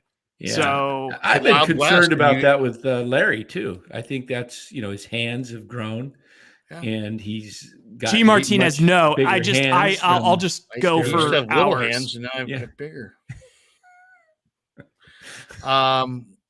Was G Martinez? I have a feeling Rye doesn't want Barry in the Hall. Just because I said I was like, don't want, because it's just like, is that how you feel, Rye? Don't like, because then we're going to get into it for an hour. Right. Is that how you feel? Mario says Barry Bonds is a Hall of Famer before he turned 30. I think you should do a show with Rye on that bed back there on the couch and just lay down. And Rye, how are Big you Bad feeling? Bra How are you feeling is right now, emptying Rye? emptying the clip, who says they should give MVPs to the chemists. There you go. As they say, the cheaters always stay ahead of the testers. Well, hey, look, Barry had MVPs racked up before his body ever changed in the 90s. He was 93, one of the best seasons of all time. He wasn't on the juice at that point. The guy was a Hall of Famer by 98. I mean, Exactly. Rich Kylene, Larry's 7 3/8 dome definitely screams steroids. I like Lucy Brian Lucina's now people actually are so no Bonds 100% should be in the Hall. I said it, I thought he was the second best player of all time, similar to Babe Ruth or anybody even Bill Russell in basketball, where it's like you have to just look at who dominated their era more than anybody else. This was the era he played in. He dominated it more than anybody. Arguably, he was like the best at his job of hitting. He was probably better at his job than everybody in the whole country except for like Bill Gates or like whoever. I'll say this. I think Willie Mays is the best player ever. Yeah. But I might say that Barry Bonds is the best hitter I've ever seen. Yeah.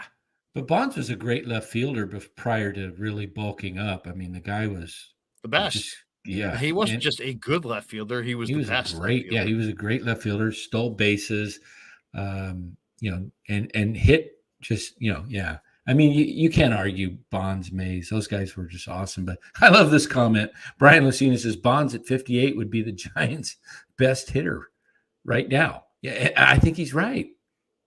I think I do. Be careful. I mean, who's one of the other players' wives may go after you. You better be careful with what you say. I mean, who if Barry really got ready? I mean, who's gonna hit better than him? Andrew, just to change the subject, Andrew Worthington says, "What's your guys' take on Jarrett Stidham? I have Adams and Jacobs for this fantasy championship."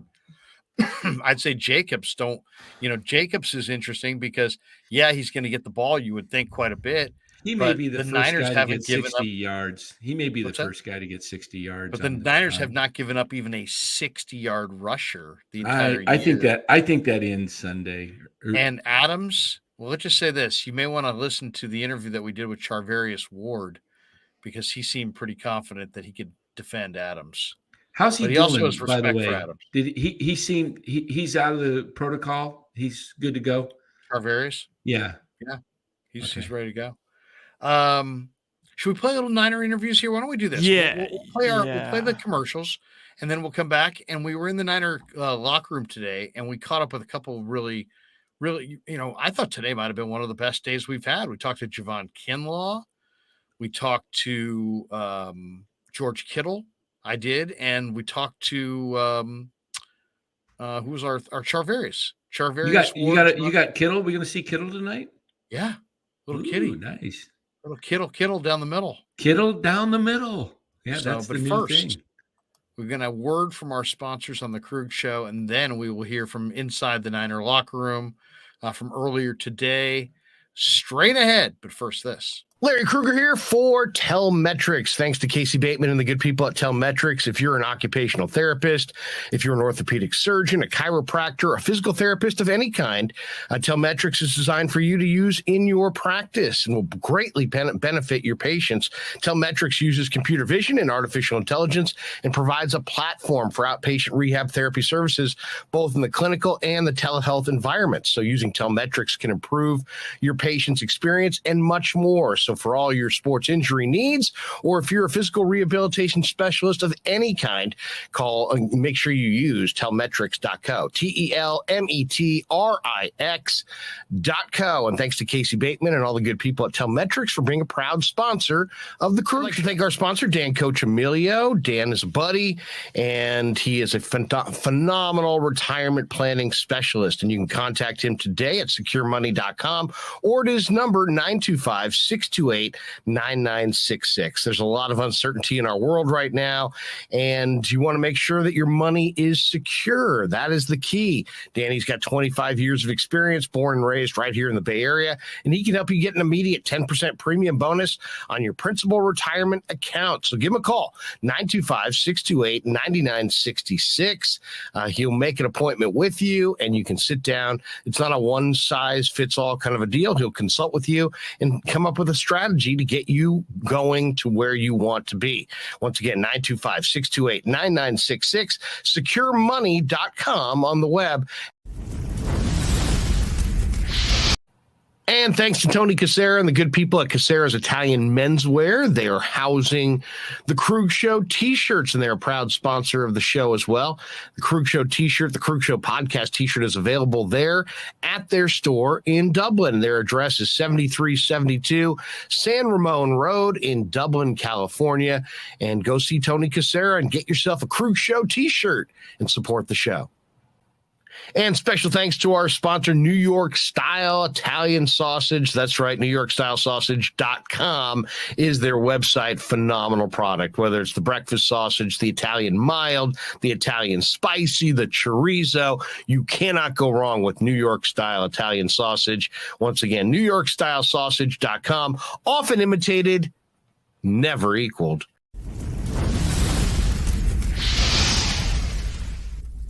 We grew up with a Sunday dinner. That means no matter how busy you were, no matter where the hell you were, you came to dinner on a Sunday night. Yeah, Sunday dinner without sausage, it's like a church without God. You know, how can you go to church if you don't believe in God? You know, and along with the sausage also became the discussions. That was discussion night. You know, it wasn't a typical family that you sit there and you're quiet, you know, and you don't talk with a mouthful. Oh no, man. Italians talk when they're eating. Italians even talk when they're sleeping. And definitely we talk with our hands. So if we can't express it through our mouth, through our lips, we express it with our hands. So, and that's what sausage is, really. It's an expression, you know, that life is good.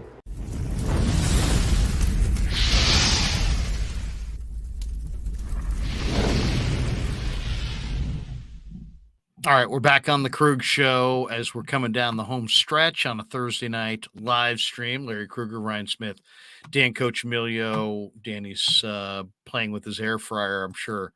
All right, couple people in the chat. People talking about Correa in the chat. Gilbert Gamboa. I wonder if we wake up to Correa being a Giant. That would be awesome. That would be insanity. I mean, come on. Seriously, stop toying with us. Stop toying with our emotions. It does. It gets us like three different like breaking news Correa streams though, which is kind of interesting. I know, seriously. I mean, you know, it's like the boy that cried wolf though. I mean, seriously, they could probably have a presser and we're like, yeah, sure, we'll see. Yeah, I don't, wake me on opening day, not before. G2 the universe says, here's $2. Larry, how's your relationship with Michael Zagaris? How's my relationship with Michael Zagaris? Who is that? Hold on a second. Hold on just 1 second. I'll show you my relationship with Michael Zagaris, damn it.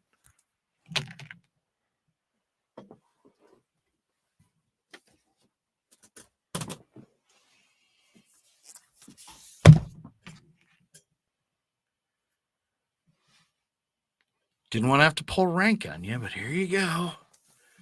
This huge coffee table book, Field of Play, is the new Michael Zagaris. As you can see, it says Michael Zagaris across there. I don't know if you can read that.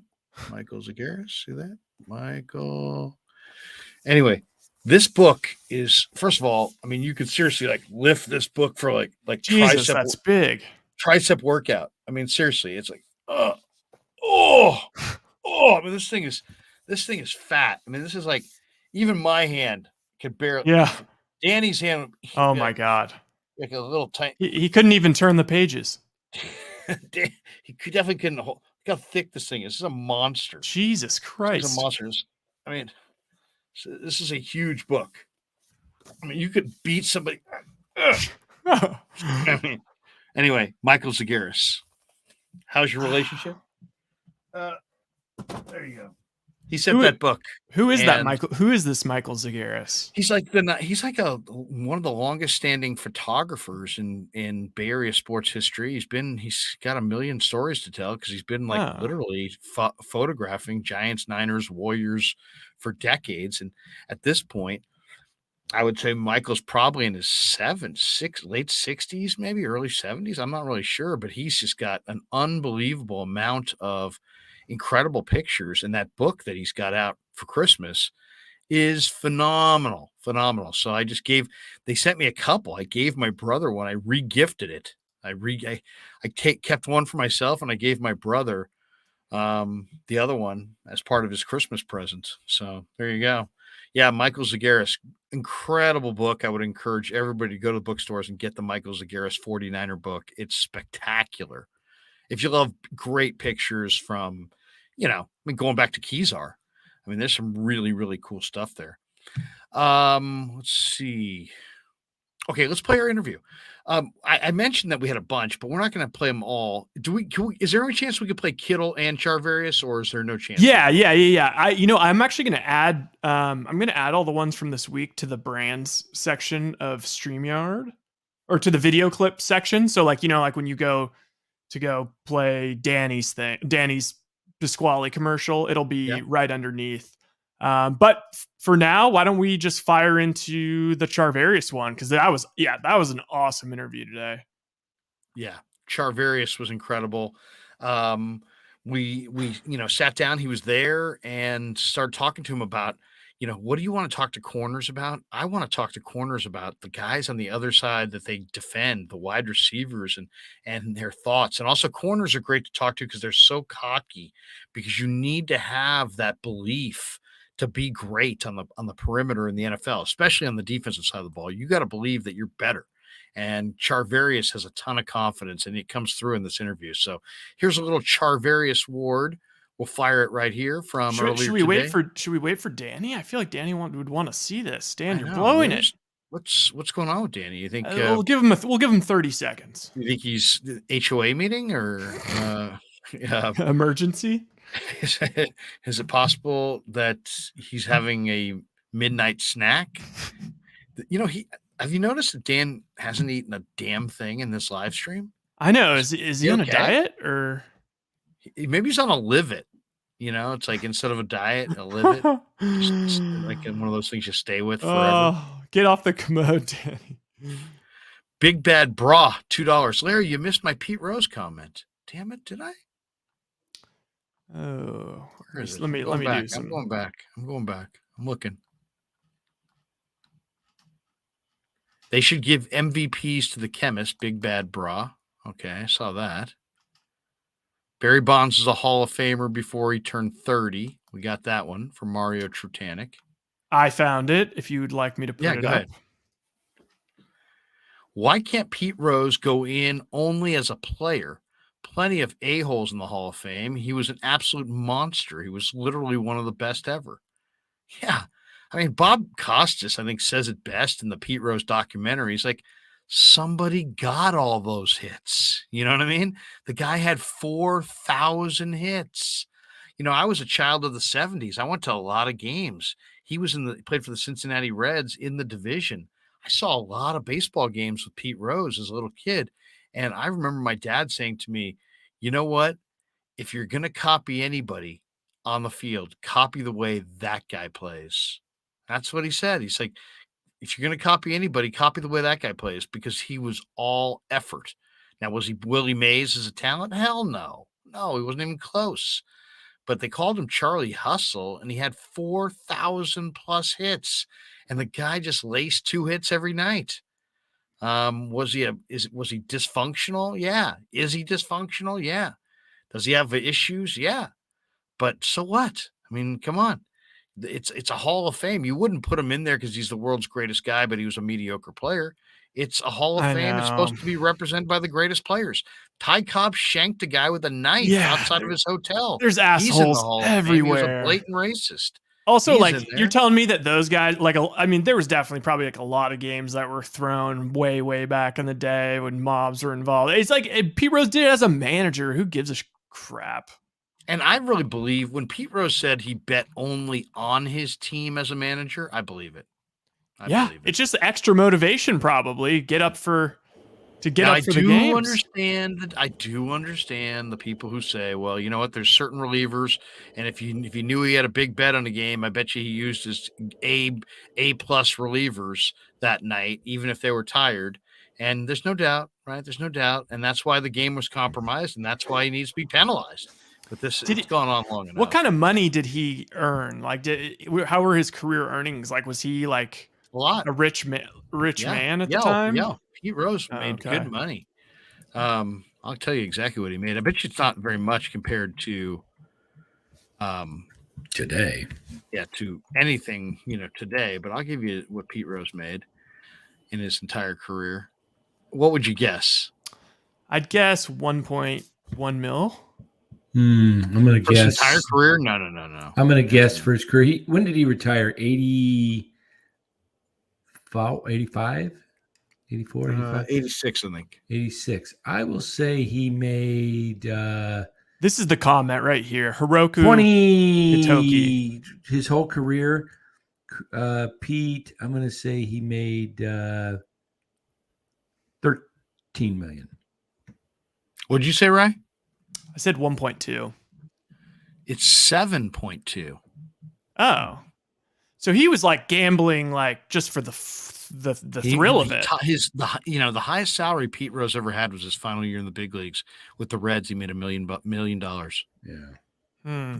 Think about that. That's how much the money has changed within the game, even just in our lifetime. I mean, he made $7.2 million. Now, heck, middle relievers coming off injuries probably make $7.2 million. Oh, that's sad. Apparently, senior softball game set. Oh, also, I agree with this comment, Hiroku Hitoki. I'd be against Rose when the Hall of Fame was special, but now it's a joke. So let him in. I agree. This is sad. His net worth was $3 million today. So that means, did he not invest in like real estate or? Well, you got taxes. Maybe he was gambling. Yeah, it's true. Yeah. I saw him do his sports radio show, and he did it for Sports Fan Radio Network in Vegas. And, he's just screaming and yelling at his producer. It was pretty funny. Oh, God. Robert Boyd, $5. Remember the Black Sox? They threw the World Series against the Reds. Yes, we do. 1919. And you know what? The interesting thing about that Black Sox scandal is that everybody remembers the 1919 Black Sox. The reason that the Black Sox supposedly even had the idea to throw a World Series is that the Cubs did it the year before. And there was like a lot of talk around town from the ball players. You know how much these guys got paid? Blah, blah, blah. So then they did it the next year, and then they got caught and kicked out of the game by Kennesaw Mountain Landis. It comes down to like if the movie. That is a good movie. But like it comes down to these players just need to get paid. I mean, I don't think that Pete Rose would have been gambling on. I don't think he would have ever managed a baseball team if he was, played it even in the 80s even in the 90s and, was able to rack up the dough.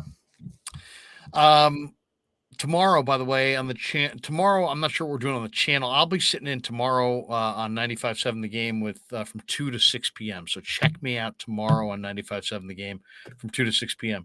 Let's play our two interviews that we want to play and then bolt for the door here. All righty. Would like to thank everybody who's helped our channel. By the way, if you're in the chat right now, hit like and subscribe. Our subscribers have jumped astronomically in just the last couple of days. I mean, it's really amazing. They've jumped dramatically just in the last few hours. So we're approaching right now. We have 9,000. Let's see. Oh, whoa.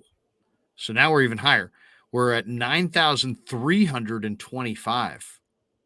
All right, I'm going to make this 250 at noon. I'm going to make this proclamation, and I think I said this. I don't know if I said it on a stream or while we were driving in the car. It all blends together. But I thought a couple weeks ago that there was a shot, an outside, small but possible shot at 10,000 subscribers by the start of New Year's.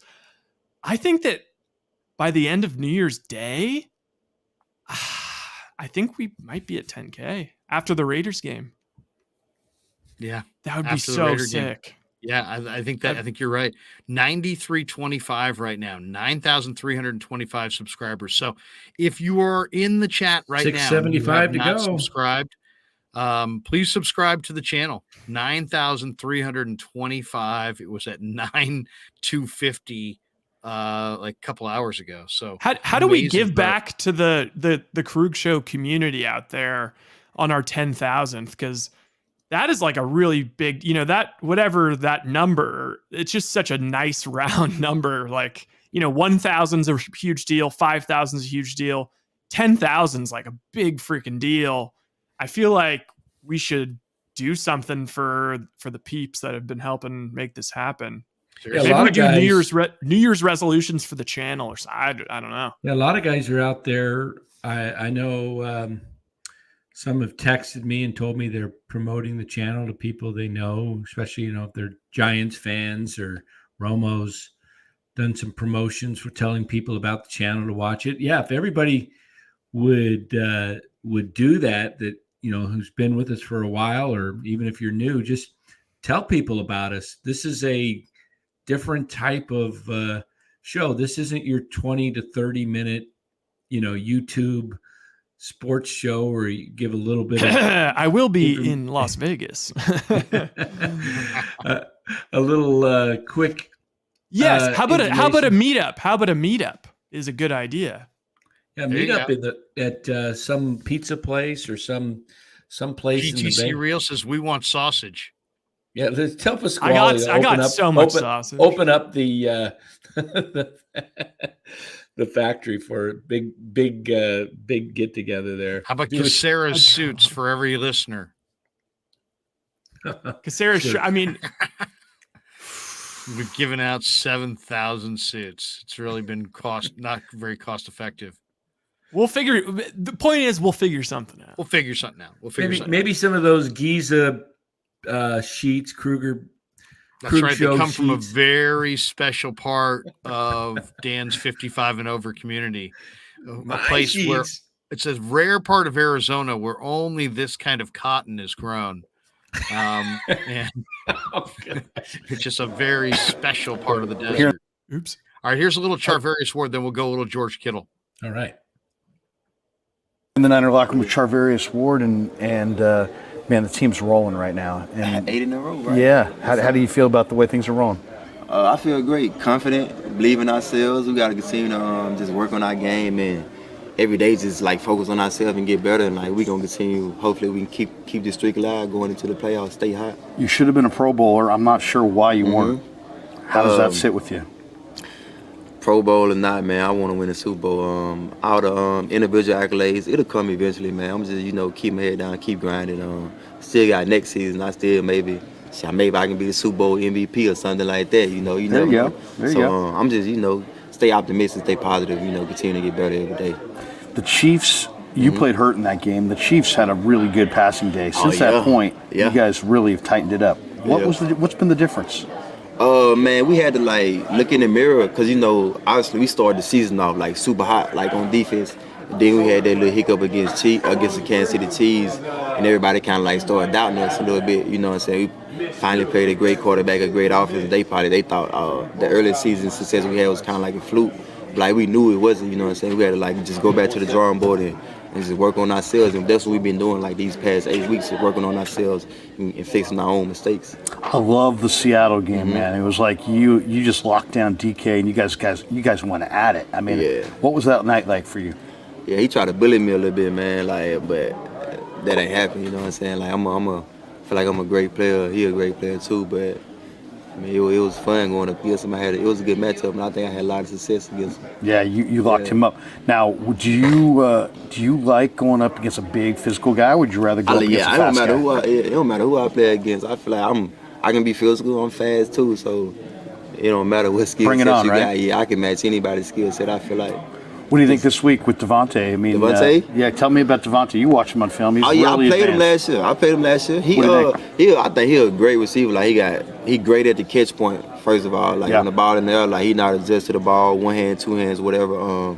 Great route runner as well. And he got good releases off the line of scrimmage. So I just think with me going against him, you got to have good patience and good eyes because he like kind of quick and jittery. You know what I'm saying? Sometimes like he going left, but he going right. You know what I'm saying? So and he deceptive in his routes. He can fake this way and go back the other way. So I think in me, I just got to play patient and with real good eyes against him. You know, there's a bunch of different kinds of balls that you defend, and I'm sure there's techniques involved with all of it. Right. Talk to us about the back shoulder because when Rodgers, when he was with Rodgers in Green Bay, man, they had perfected that back shoulder thing where it was just deadly on I corners. think that's one of like the hardest passes in football to defend when the quarterback and the receiver got good chemistry, just like Jamar Chase and Joe Burrow. I feel like they got the best back shoulder in the league right now. Like once you got that good chemistry with the quarterback, like you can be running full speed. Like it's supposed to be a go ball, but if the cornerback on top, you just throw the ball and the receiver know when to turn around. So as a corner, you just gotta be like sticky as possible, like close as possible to him. And when his eyes go back, you might not be able to get your eyes back with him. So you gotta just like play through his hands. You know what I mean? So it's kind of like a feel and timing thing. You gotta kind of like disrupt them at the line of scrimmage and try to push them far as you can to the sideline when you know the back shoulder coming. So, I mean, the ball might be out of bounds and you just play into his hands, don't give him no space to complete that pass. When you're studying for an opponent, do you look at the quarterback's tendencies more or the receiver's tendencies or both? More the receivers. Of course, I'm looking at like what balls the quarterback like to throw. You know what I'm saying? I know Derek Carr, like he like the deep ball a lot. You know what I'm saying? He throw the ball up high a lot of times, but since he's not playing, we gotta find some old film and Stidham and see what he like to throw. I think he played in one blowout game this year, so I got to go back and watch that. But yeah, I'm more focused on the receiver. You know what I'm saying? I'd rather lock him up and whatever ball come, trying to get my hands on it. Yeah. Washington, I thought, had some good receivers in that they had guys with speed and with ball skills, right? Yeah, I think Terry McLaurin is a great receiver. Wasn't bad either. Yeah, I was on Terry most of the game. Yeah, I really didn't cover Dotson, but Terry McLaurin, I think he fast. You know, I didn't know he was that good. He fast. He a real good route runner. He's smooth. He real smooth. But I mean, I didn't give up. I had 2 holding calls against him. One of them was kind of BS. You know what I'm saying? But the other one, it was like a double move. He got me on the double move. But yeah, they had some good receivers. But you guys get Arizona coming up. D-Hop. What do you think? Oh, round 2. Give me a little D-Hop. Nah, D-Hop, man. D-Hop. I think D-Hop a good receiver. Like, you know, it's crazy. Like growing up, when he was at Clemson, I used to love watching him, Sammy Watkins, and they had another receiver at Clemson. I forgot who it was, though. I know it was him and Sammy Watkins. They used to be 2 of my favorite receivers. Even when like his career with Deshaun Watson, like, I used to always root for D-Hop. You know what I'm saying? So I'm not saying he was my idol or nothing like that, but like I used to always cheer for him. I used to love playing with him on Madden. I always want him to have like 100 yards a game, just like me watching him in college and stuff like that. And the little beef we had earlier this year, man, I don't know where it came from because I played him so many times in Kansas City. He never had like that type of beef with me or that type of attitude with me. Like he never tried to like bully me or nothing like that. But like, I mean, I guess I don't know. We was in Mexico, Monday Night Football. He wanted some attention, man. So he was acting a little out of character, to be honest, because he never acted like that toward me. Like I don't have no beef toward him. Like I still think he's a good receiver, but when you try to like disrespect me and stuff like that, I don't care who you is. You know what I'm saying? Like, I mean, I can act the same way you can act. Exactly. You know what I mean? You're taking that. How about Justin Jefferson? If you got Minnesota, what do you think of him this year? He has been huge. Yeah, you know, we had joint practice with him. Yeah, what'd you think of that? I was hurt though. I was hurt. I didn't practice, but what do you think of him as a player though? Because I mean, he's having a year, man. He a hell of a receiver. Like it's just like he's so like slippery and jittery. Like he can move so good and he can high point the ball. He can play inside, outside. He can run any route in the route tree. I just think he also an alpha male. So like he believe in himself. He know he a big dog, and they feed him like he a big dog, and he take advantage of everybody throw his way. So I definitely I would love to play him. I look forward to that matchup if we see them in the playoffs. Toughest cover of the year for you? Toughest cover? This year so far? This year so far.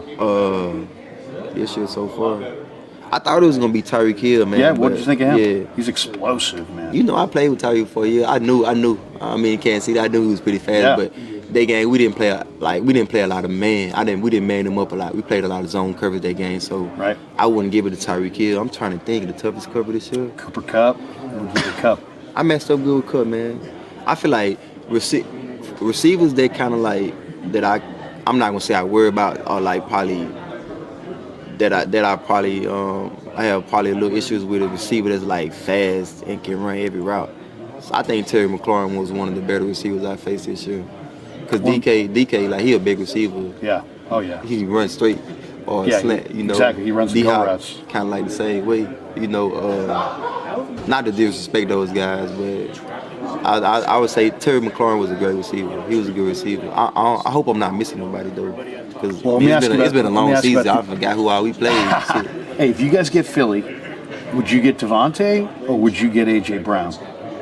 And I know you've probably gone up. That's like 1A 1B right there. Right. That's like 1A 1B. I played. AJ Brown's big and physical, but Devontae is AJ Brown Heisman Trophy. I mean, Devontae. I never played against Devontae, but me being in Kansas City, you know, we had a little thing with Tennessee Titans almost every year. We played them every year. So, not Devontae, but AJ Brown, he a good receiver, physical.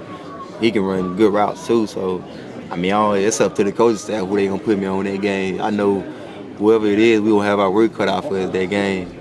Give me a little thumbnail because you go against these Niner receivers in practice. So tell me about them. Tell me about these receivers. Yeah, let's go through them. Tell me about Ayuk. BA, quick, I think he real quick and he explosive. Good route runner. I definitely think BA a great receiver. One of the top 10 receivers in the league. Debo? Yeah. Physical and fast. Good route runner as well. I think Debo a good football player, like one of the best football players in the league, just not being just receiver. Like, you put the ball in his hands, he finna make something happen for you, no matter if it's behind the line of scrimmage, 30 yards down the field, 40 yards down the field, or across the middle of the field, he gonna make something happen. He How the about guy. Give me JJ. He talks a big game. Yeah, he do. Juwan talk a lot of trash, but I think he surprised me, man, because I thought he was gonna be like an outside receiver, like that run like, you know, slants and fades, but here they put him in the inside and he run like option routes, you know, double moves sometimes, and so he way quicker than what I thought he was. So I think he a great number 3 receiver for sure. How about Ray? Give me something on Ray. He's got some speed. Ray got a stride. Ray got a stride. Ray, he one of the best receivers in the NFL that I played against it, like stepping on your toes. So they mean like when you playing off, he good at eating up cornerbacks cushions like right now and stepping on your toes, and he run them deep posts or go ball and stuff like that. What do you think of the kid, Danny Gray? Fast. Yeah. Danny's super fast. He gotta like work on like just changing direction and work on his route running. But I think when everything click for him, like he gonna be a dangerous threat.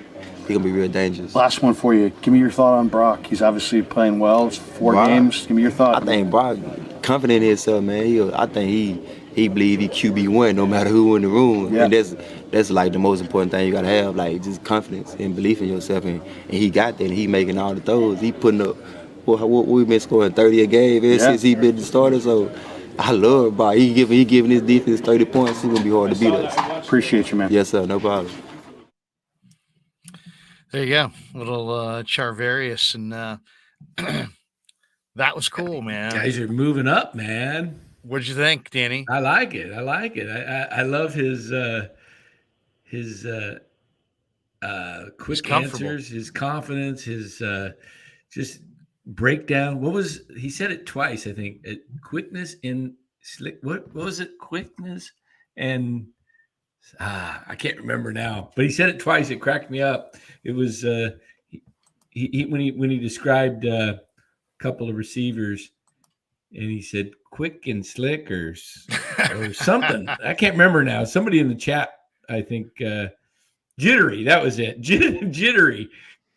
Fast and jittery or quick and jittery. Yeah. It just shows. He said it twice. It just shows how, it's a physical game and we see the physicality, but man, there's just so much mental that goes into listening to him describe each one of these receivers and their tendencies and what they're good at and what from his perspective. And he had something different to say about almost everyone. I really obviously got a lot of respect for Devontae and AJ Brown. He's got a lot of respect for Justin Jefferson. Those guys are coming. To me, if you ask me what is the toughest position to play in sports, it's definitely corner. It's corner. You're out there on an island with a guy who knows where he's going, and you don't.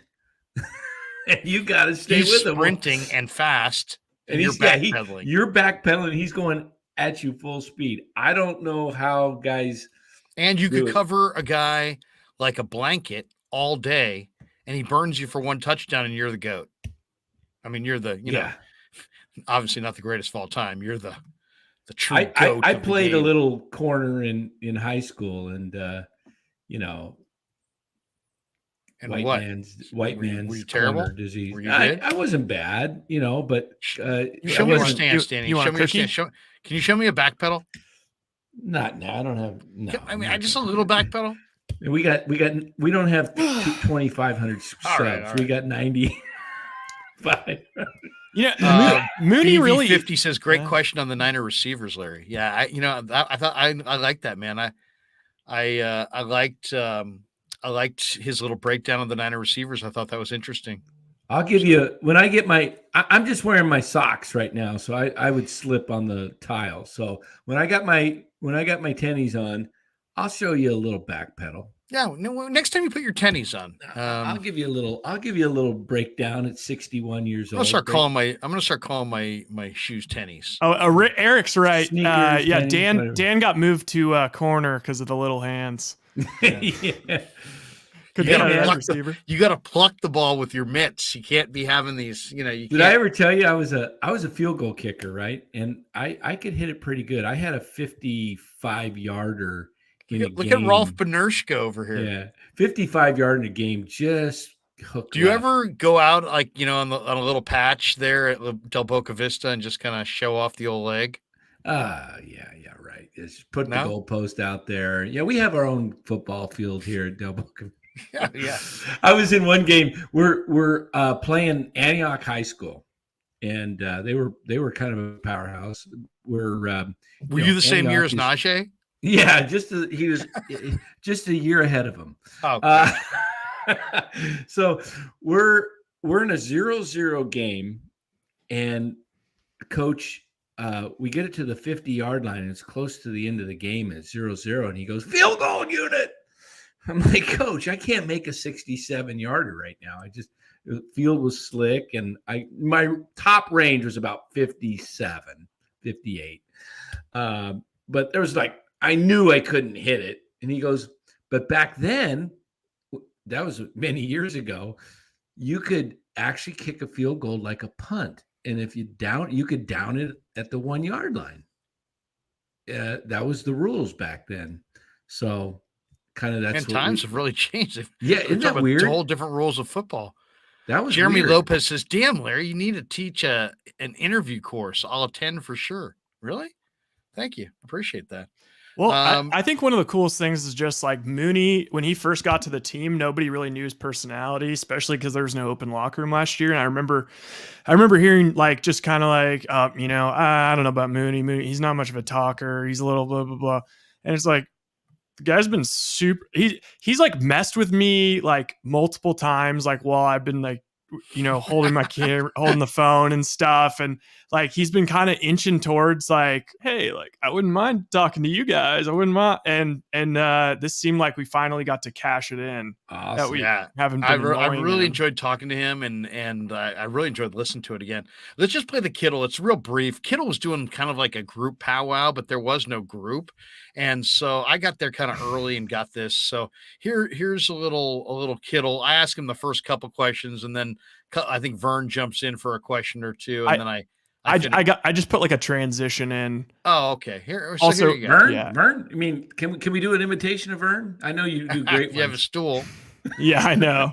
Here you go. Here's a little George Kittle. Also, real quick. So I have it cropped in, just because there's nothing bad, but McCaffrey is kind of changing right there. whatever. I mean, It wasn't my best film. No. It's not your fault at all. You guys better have good questions. There's not a lot of them. Yeah, seriously. Sure. What do you guys want to know? Yeah. I'm here for you guys. What's it like making the Pro Bowl? Awesome. It's a wonderful experience to be voted in by all fans that watch the game. But really, I learned early on that the eye in the sky doesn't lie, so the tape, right? So everything that you put on tape is watched, whether it's practice, whether it's game film, and to be rewarded by my peers and the other coaching staffs, like to get rewarded to go to the Pro Bowl, it means a lot, because that's like one thing I pride myself on is good tape. And so put good tape out there and then make a Pro Bowl, it means a lot. Brock has connected with you a couple times the last few weeks down the seam, and it seems like a difficult throw to make, but he's making that throw look pretty easy. Talk to us a little bit about that. Yeah, pretty easy. Yeah. But what do you ultimately, that throw, that seam throw, that's a difficult pass sometimes to make. Yeah, I'll keep saying about Brock. He's played the quarterback position. He played 4 years in college. He's a lot of starts. He's made all the throws in college. And yes, the NFL it's faster, bigger bodies, it's harder, defenses are smarter. But I mean, he's made those throws before, and he's just coming out, and he's just a natural out there. You can really tell, like, no throw's too big for him. He's excited. He wants a challenge. He had a throw today. Larry looked like he curved a ball and around a defender to Ayuk. It was wild. And he said, "Oh, that wasn't a very good throw." And I'm sitting there like, looked really nice to me. So he's a hard critique on himself. He's good in the huddle. I mean, he's done nothing but been great for us. Curved a throw, like bend it like Beckham. He just kind of curved it in. I don't know no, like Wanted with Angelina Jolie, like the bullet. That's what I pictured in mine. I was like, sheesh. I don't think he even tried to do it, but that's what I saw. There's a lot of Pro Bowl players here. There's 13 or 14 guys when you consider the alternates. I don't know how much you talked to John Lynch, but John Lynch and those guys, Adam Peters, those guys are hitting. And they're not just hitting on day one of the draft. They're hitting late in the draft, day 3, and they're hitting after the draft. That they are. Are you taking notice of that in here? Because this is a deep room right now. It is. This is a fantastic locker room. My favorite thing is the guys they bring in are high character guys.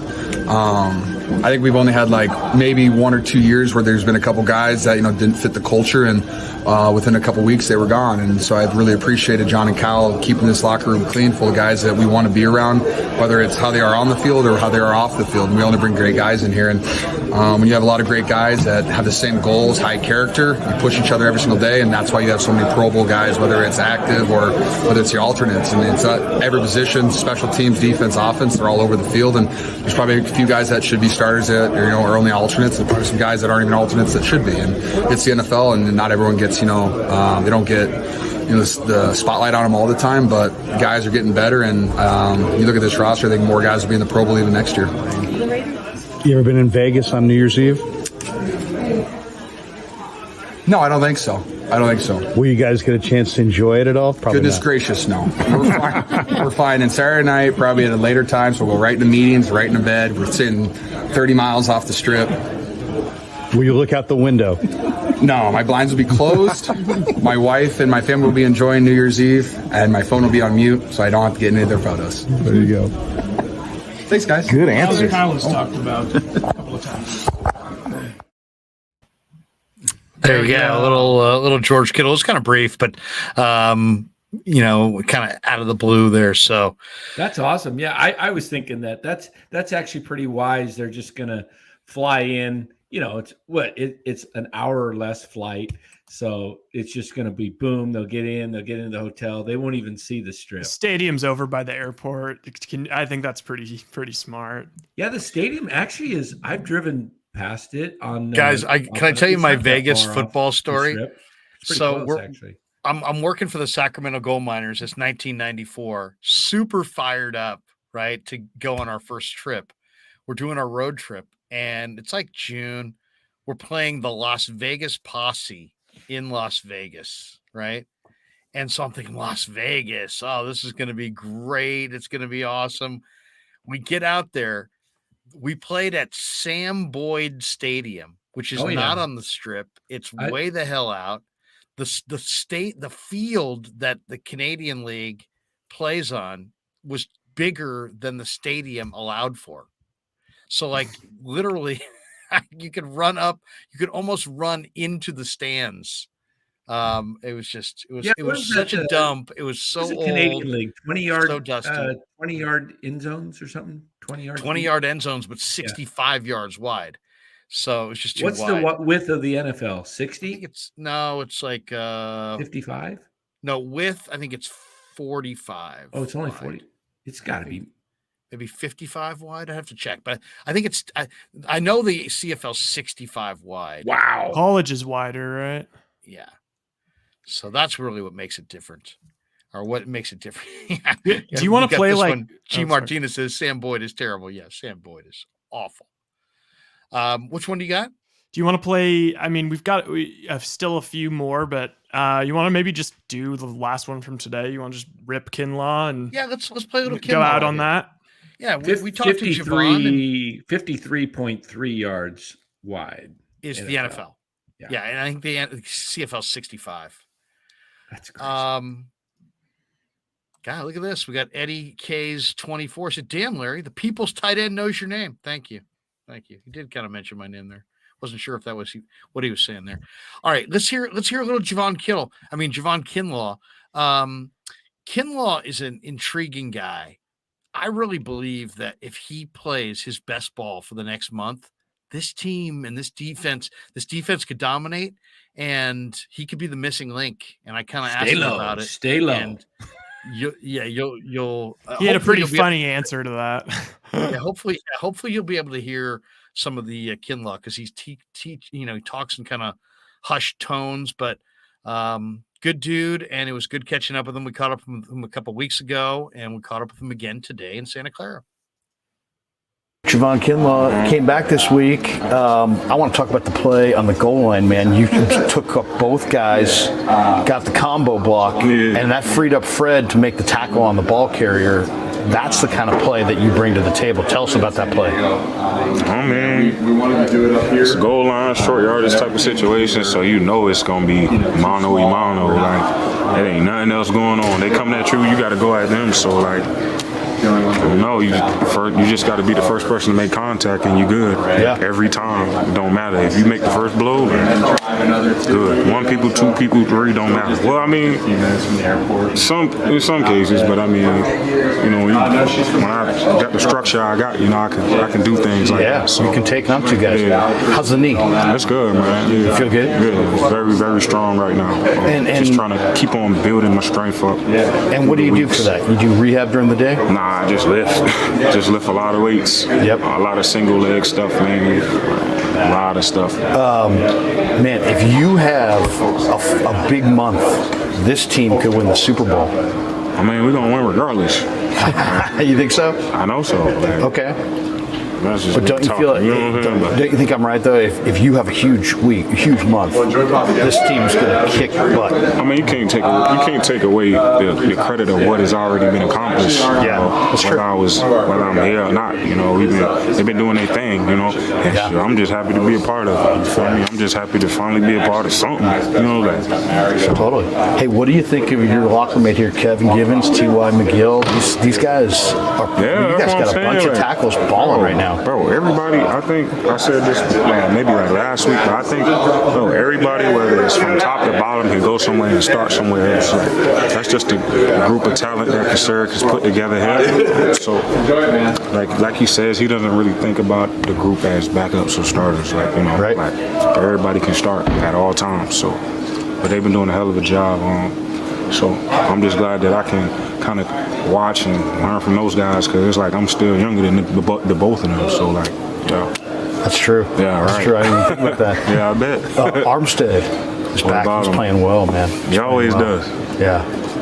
I mean, is he pretty much the leader in that room? Oh, yeah. For sure. The brains, everything else. He's always the guy, like, who's kind of trying to let everybody else know, like, kind of, hey, look for this tip, look for this key. Like, if you see this is going on. If you see that, so. What do the Raiders look like to you on film? I mean, they look like they're going to try to run the ball just like last week. Yeah. It's going to be probably 30, 35 clip run. They're going to probably run the ball maybe 35 times. So I'm looking forward to that. Leverage is your game, man. If you play low, you can't be beat. Yep. How much of a challenge is that for you to play low? it's got to be on your mind. Like, if it's not on my mind, you will know. But like, if it's on my mind, you will know. You know, that kind of thing. So I always got to think about pad level. You know, and it just takes time to kind of build up that callus of knowing, like, all right, I got to play low. Like, if not, then, you know, shit's not going to look good, you know. So when I go to practice, I just think about pad level all the time. I used to, like, write pad level down on my tape. Like, I used to, my coach used to tell me, like, get something, like, so you can see it all the time, so you can know it's always on your mind. Like, so I think I might start doing it again. Or, you know, I've been out so long. Why not? You guys, your linebackers has crazy speed and production, and if you absorb blockers, if your D-line absorbs blockers, these guys can just run for days and make plays. That's got to feel good, knowing that if you just take on guys, man, there are guys behind you that are going to come up and make big hits. Oh yeah, every time. Just, you know, just do your job. That's it. You know, the 10 other guys, they're going to do their job just as well, you know. So it's always a blessing. Definitely a blessing to have those guys back there, you know, and even the secondary. You know, I feel like our secondary is one of the more physical secondaries. This team feels like it's on a big-time roll and, like, going to keep it rolling. I mean, give me your feeling of the momentum that this team has right now.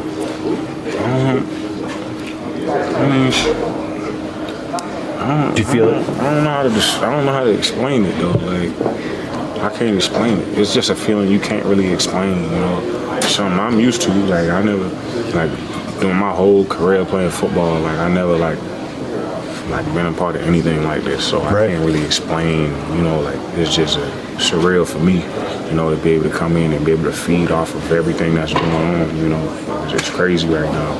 So, yeah. How good does it just feel to be, like, part of this locker room and getting in the games and stuff now? You know, we go around and talk to everybody. Everybody has been super nice to us.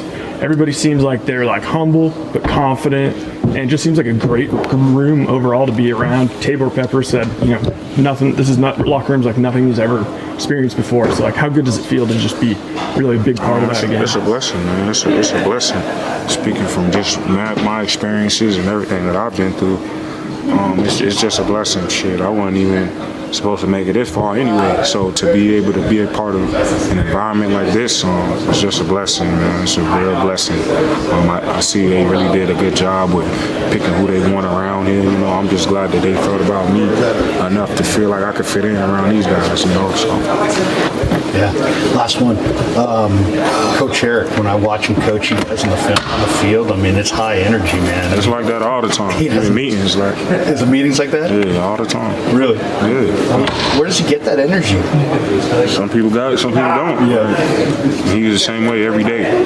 Like, does he motivate you guys? All the time. And me especially, hell yeah. Like, every day, you know it's going to be, you're going to have a fire lit under you every day.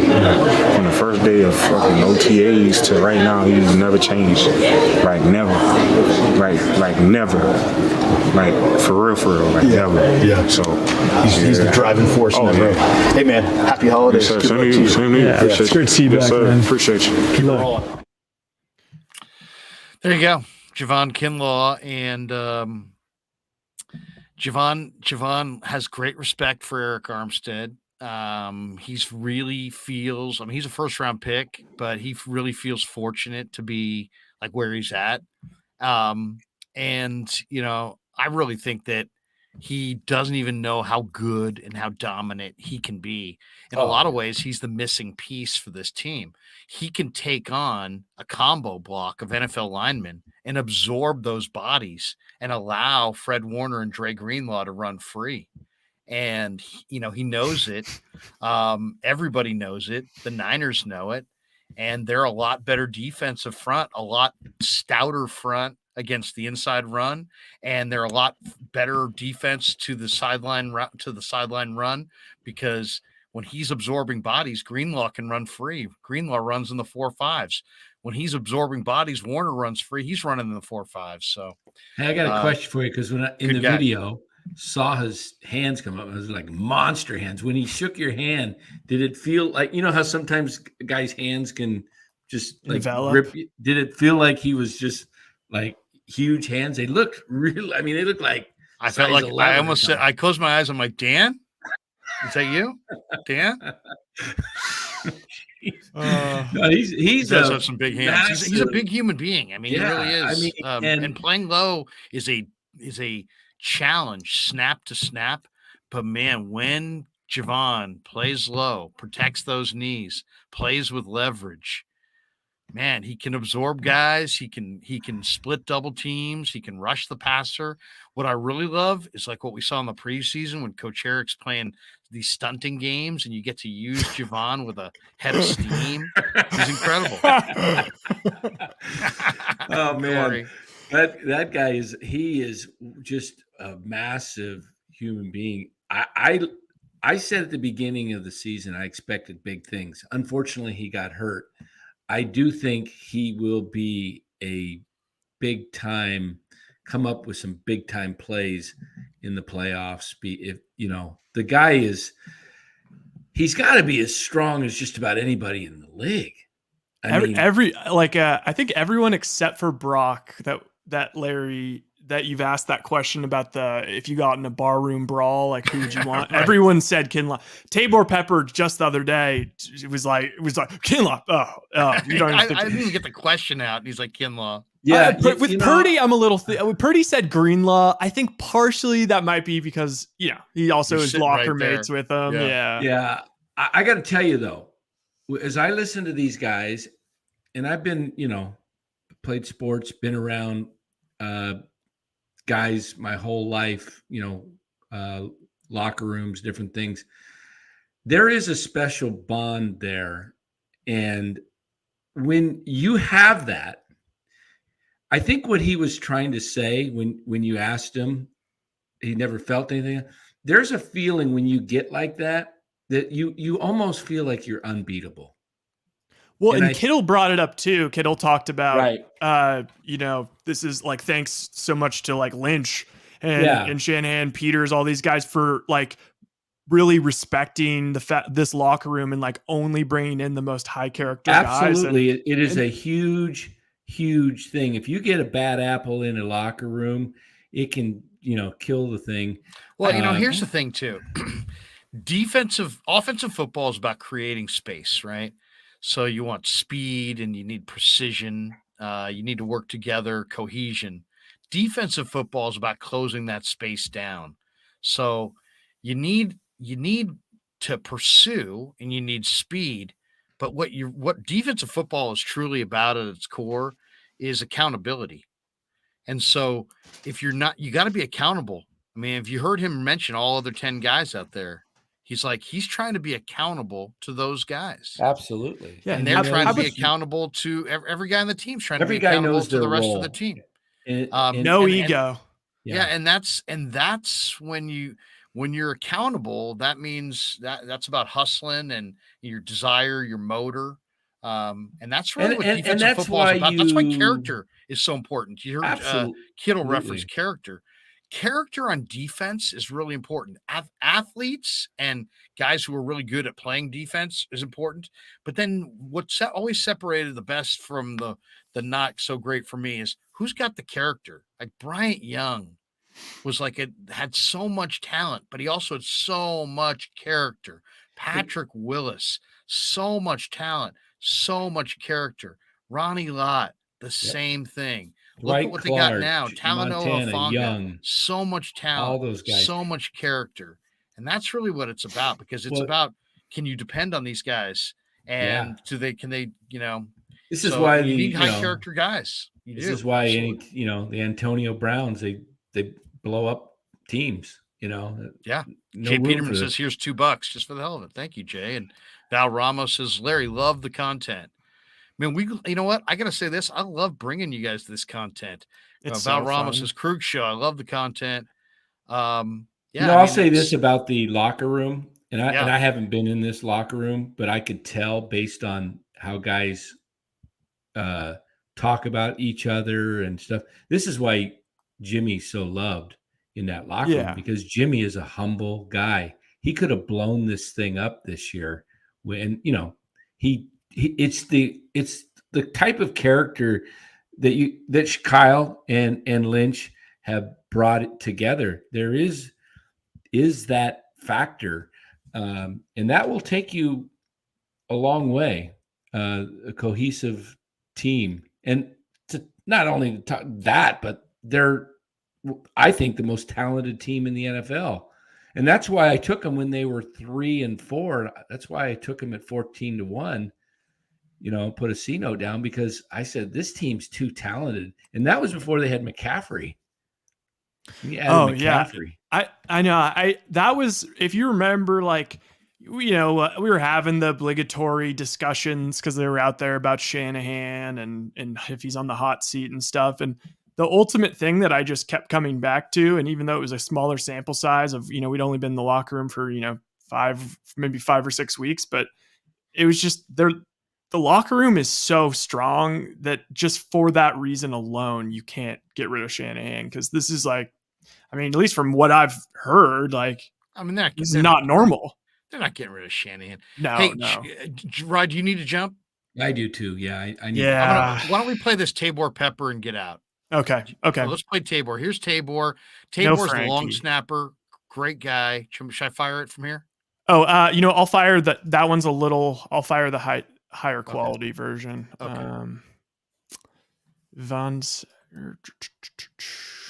Boom. Tell me when you're rolling. We're in the Niner locker room with Taybor Pepper, Niners long snapper, and honestly, this team's playing well. And give me the vibe. Describe what it's like in this room. I think we know what we have in the locker room as far as the guys and talent. It just seems like one of those rosters where if somebody does go down, there's somebody that you trust that can pick up the slack in the meantime. But yeah, it's an awesome locker room. Most everybody, some locker rooms, it's almost like guys are passing ships in the night, kind of just don't really acknowledge each other. But this is probably the most family environment I've felt in my 5 years of playing so far. The defense obviously is number one. The offense has probably the best weapons in the game. But the special teams investment in the offseason is really starting to pay off. You've seen it. You got Warren Burks. You got Ray McLeod. George Odom has just been phenomenal. To me, that investment in veteran special teams players has made a difference. Yeah, it's fun to see because when you have guys who, know their impact on special teams, it permeates throughout the rest of it. Because every week we see film of George running down on kickoff like his hair's on fire. You watch him before every rep of kickoff. He's trying to pump the crowd up because that's just who he is. He's on all the time. He is an amazing special teams leader. He prepares the right way. And it's one of those things that kind of starts from your top guys and kind of washes down to these rookies who can now see a guy who puts such an impact on special teams and how important it is to the team. That's important for young guys to see, and that's what's so special about the guys we have in the special teams room. Tell us about yourself. Where are you from? It's kind of all over. Born in Illinois. When I was 6, I moved to Oklahoma. 15, I moved to Michigan, and then with the league and everything, I've kind of just been everywhere. Who was your team growing up? Bears or? Nobody really, because when we moved to Oklahoma, my mom refused to let me be a Cowboys fan. Okay. So I kind of was just. God bless her soul. I just kind of just watched the NFL, not really rooting for anyone, but. Right. Yeah, I had to do a lot of history rundown of the NFL once I, was sticking with the team and stuff. Because I watched college sports mostly growing up. Sooners? Yeah. No, not Sooners. My dad worked for Oklahoma State. Okay. Yeah. Go Pokes. So, Martin over there they had a rough night last night with Wisconsin. And one of our EQ guys, Doc, he's a huge Pokes fan. So there you go. Yep. There you go. What's it like living in Oklahoma? I'm from California, so I'm used to earthquakes, but I see Tornado Alley and some of these shows on the Weather Channel, and I'm like, how do people continue to live in Moore, Oklahoma? Well, rampage every couple of years. Where I lived was 15 minutes north of Tulsa, and so in this early spring, the local news stations will throw almost like assemblies in high school auditoriums, and it'll be tornado education. So I could just spout off a ton of tornado facts, and if the sky's green, get inside, because that's usually what you see before a big tornado hits. But we used to have our bike helmets ready, get ready to pull a mattress in the center bathroom of the house, like all that. I can tell you everything you need to know to get through. One was about a mile from my house one time, and it was actually funny because it was when I was getting old enough to watch my sister. My parents could leave, and I think my mom went to run errands on the other side of town, and it kind of just out of nowhere just boom right there, because they can just happen kind of without any prediction. And I just remember being on the phone with her, and our attic door, because the pressure changes so much, was like slamming and closing and opening, just going goong, goong, goong upstairs. So yeah, that was the craziest one, but luckily it didn't get anywhere near like our neighborhood or anything, but about a mile off. New Year's, you guys play New Year's Day. Any New Year's resolutions for this upcoming year? The Niners had us filming some selfie style, so mine was making the Pro Bowl in 23. There you go. Yep. How close do you think you came this year? Because I think you probably fan vote, I was number 2 overall in the NFL, behind the NFC guys, so I lost the fan vote. But there's a lot of great guys all over the league, and going into my 6th year next year, hopefully I'll be in a pretty good spot. Did you know as a high school football player that you potentially could make when did you realize, you know what, I actually have a chance I can be pro? Pro took a little bit longer, but in high school, I was like, my dad played college football, so in high school it was like 10th grade, and I was like 4th string wide receiver, 3rd string D end, and I was like, how am I always thought, I'm going to play in college too, like my dad. Then 10th grade it hit me, I'm like, wait, how am I going to get on a college team if I can't even get reps at wide receiver on JV? Right. So I had been long snapping since 8th grade at that point, and kind of just took it seriously from there, and knew I could get into college with it. And then once I was in college, probably around my sophomore year, is kind of whenever I decided to pedal to the floor and hit it hard. What's the key to being a great long snapper? Don't aim. Okay. Just snap as hard as you can. Really? Yeah. And do you have to communicate something to the holder or the kicker, or they're different? Is it you snap and they react to you, or do you snap the way they like it? There's ways, you can tailor your snap for your holder and stuff. Like Mitch knows where my misses are going to be, so he's not going to be as freaked out as if, my snap is one high, one low, whatever. He knows where my misses are, so even if I have a miss, it doesn't look like it on TV. So we got each other's back, and if I make a mistake, it's up to Mitch to reduce that for Robbie, and if Mitch makes a mistake, it's up to Robbie to reduce that for the rest of us. So December, do you use gloves? No, could never do it. I see some guys do it. 2 guys in the league do it. I don't understand how. It makes my release point has to be like way lower than normal, because the gloves just stick to the ball so well. Give me something about Robbie that you notice that makes him a pro's pro that we don't see because we just don't watch the game that closely. I mean, I know he's money on these kicks inside of 50, but he has a more kind of overview role than most people would see, kind of just taking care of the young guys and stuff like that. He's an amazing leader, so I think that's kind of his secret sauce aside from kicking. You're in a bar fight. You can have one guy in the room. Javon Kinlaw. It's not even a question. You didn't have to think that one. Not even a question. He's not even here, but I can see about where his head would be. Right. Yeah. Give me one trait of Brock Purdy that you know that we don't know. Well, I'll never forget when I saw kind of I feel like everybody says this, kind of saw the cojones on him, was I think it was against Minnesota this year. We were in the red zone, and he was kind of rolling out, and he stopped real quick and threw a touchdown pass, or one close to it. But the way he stopped and kind of was just calm in that moment, you kind of saw it a little bit this weekend when he rolled out and shook that defender and was able to throw the pass away. Appreciate your time. Yep. Thank you. Well, very last thing. Yeah. Are you the best Twitter follow on the team? Oh, easily. Yeah. Not even a question. All right, that was fun, man. That was a great last question too by Rye.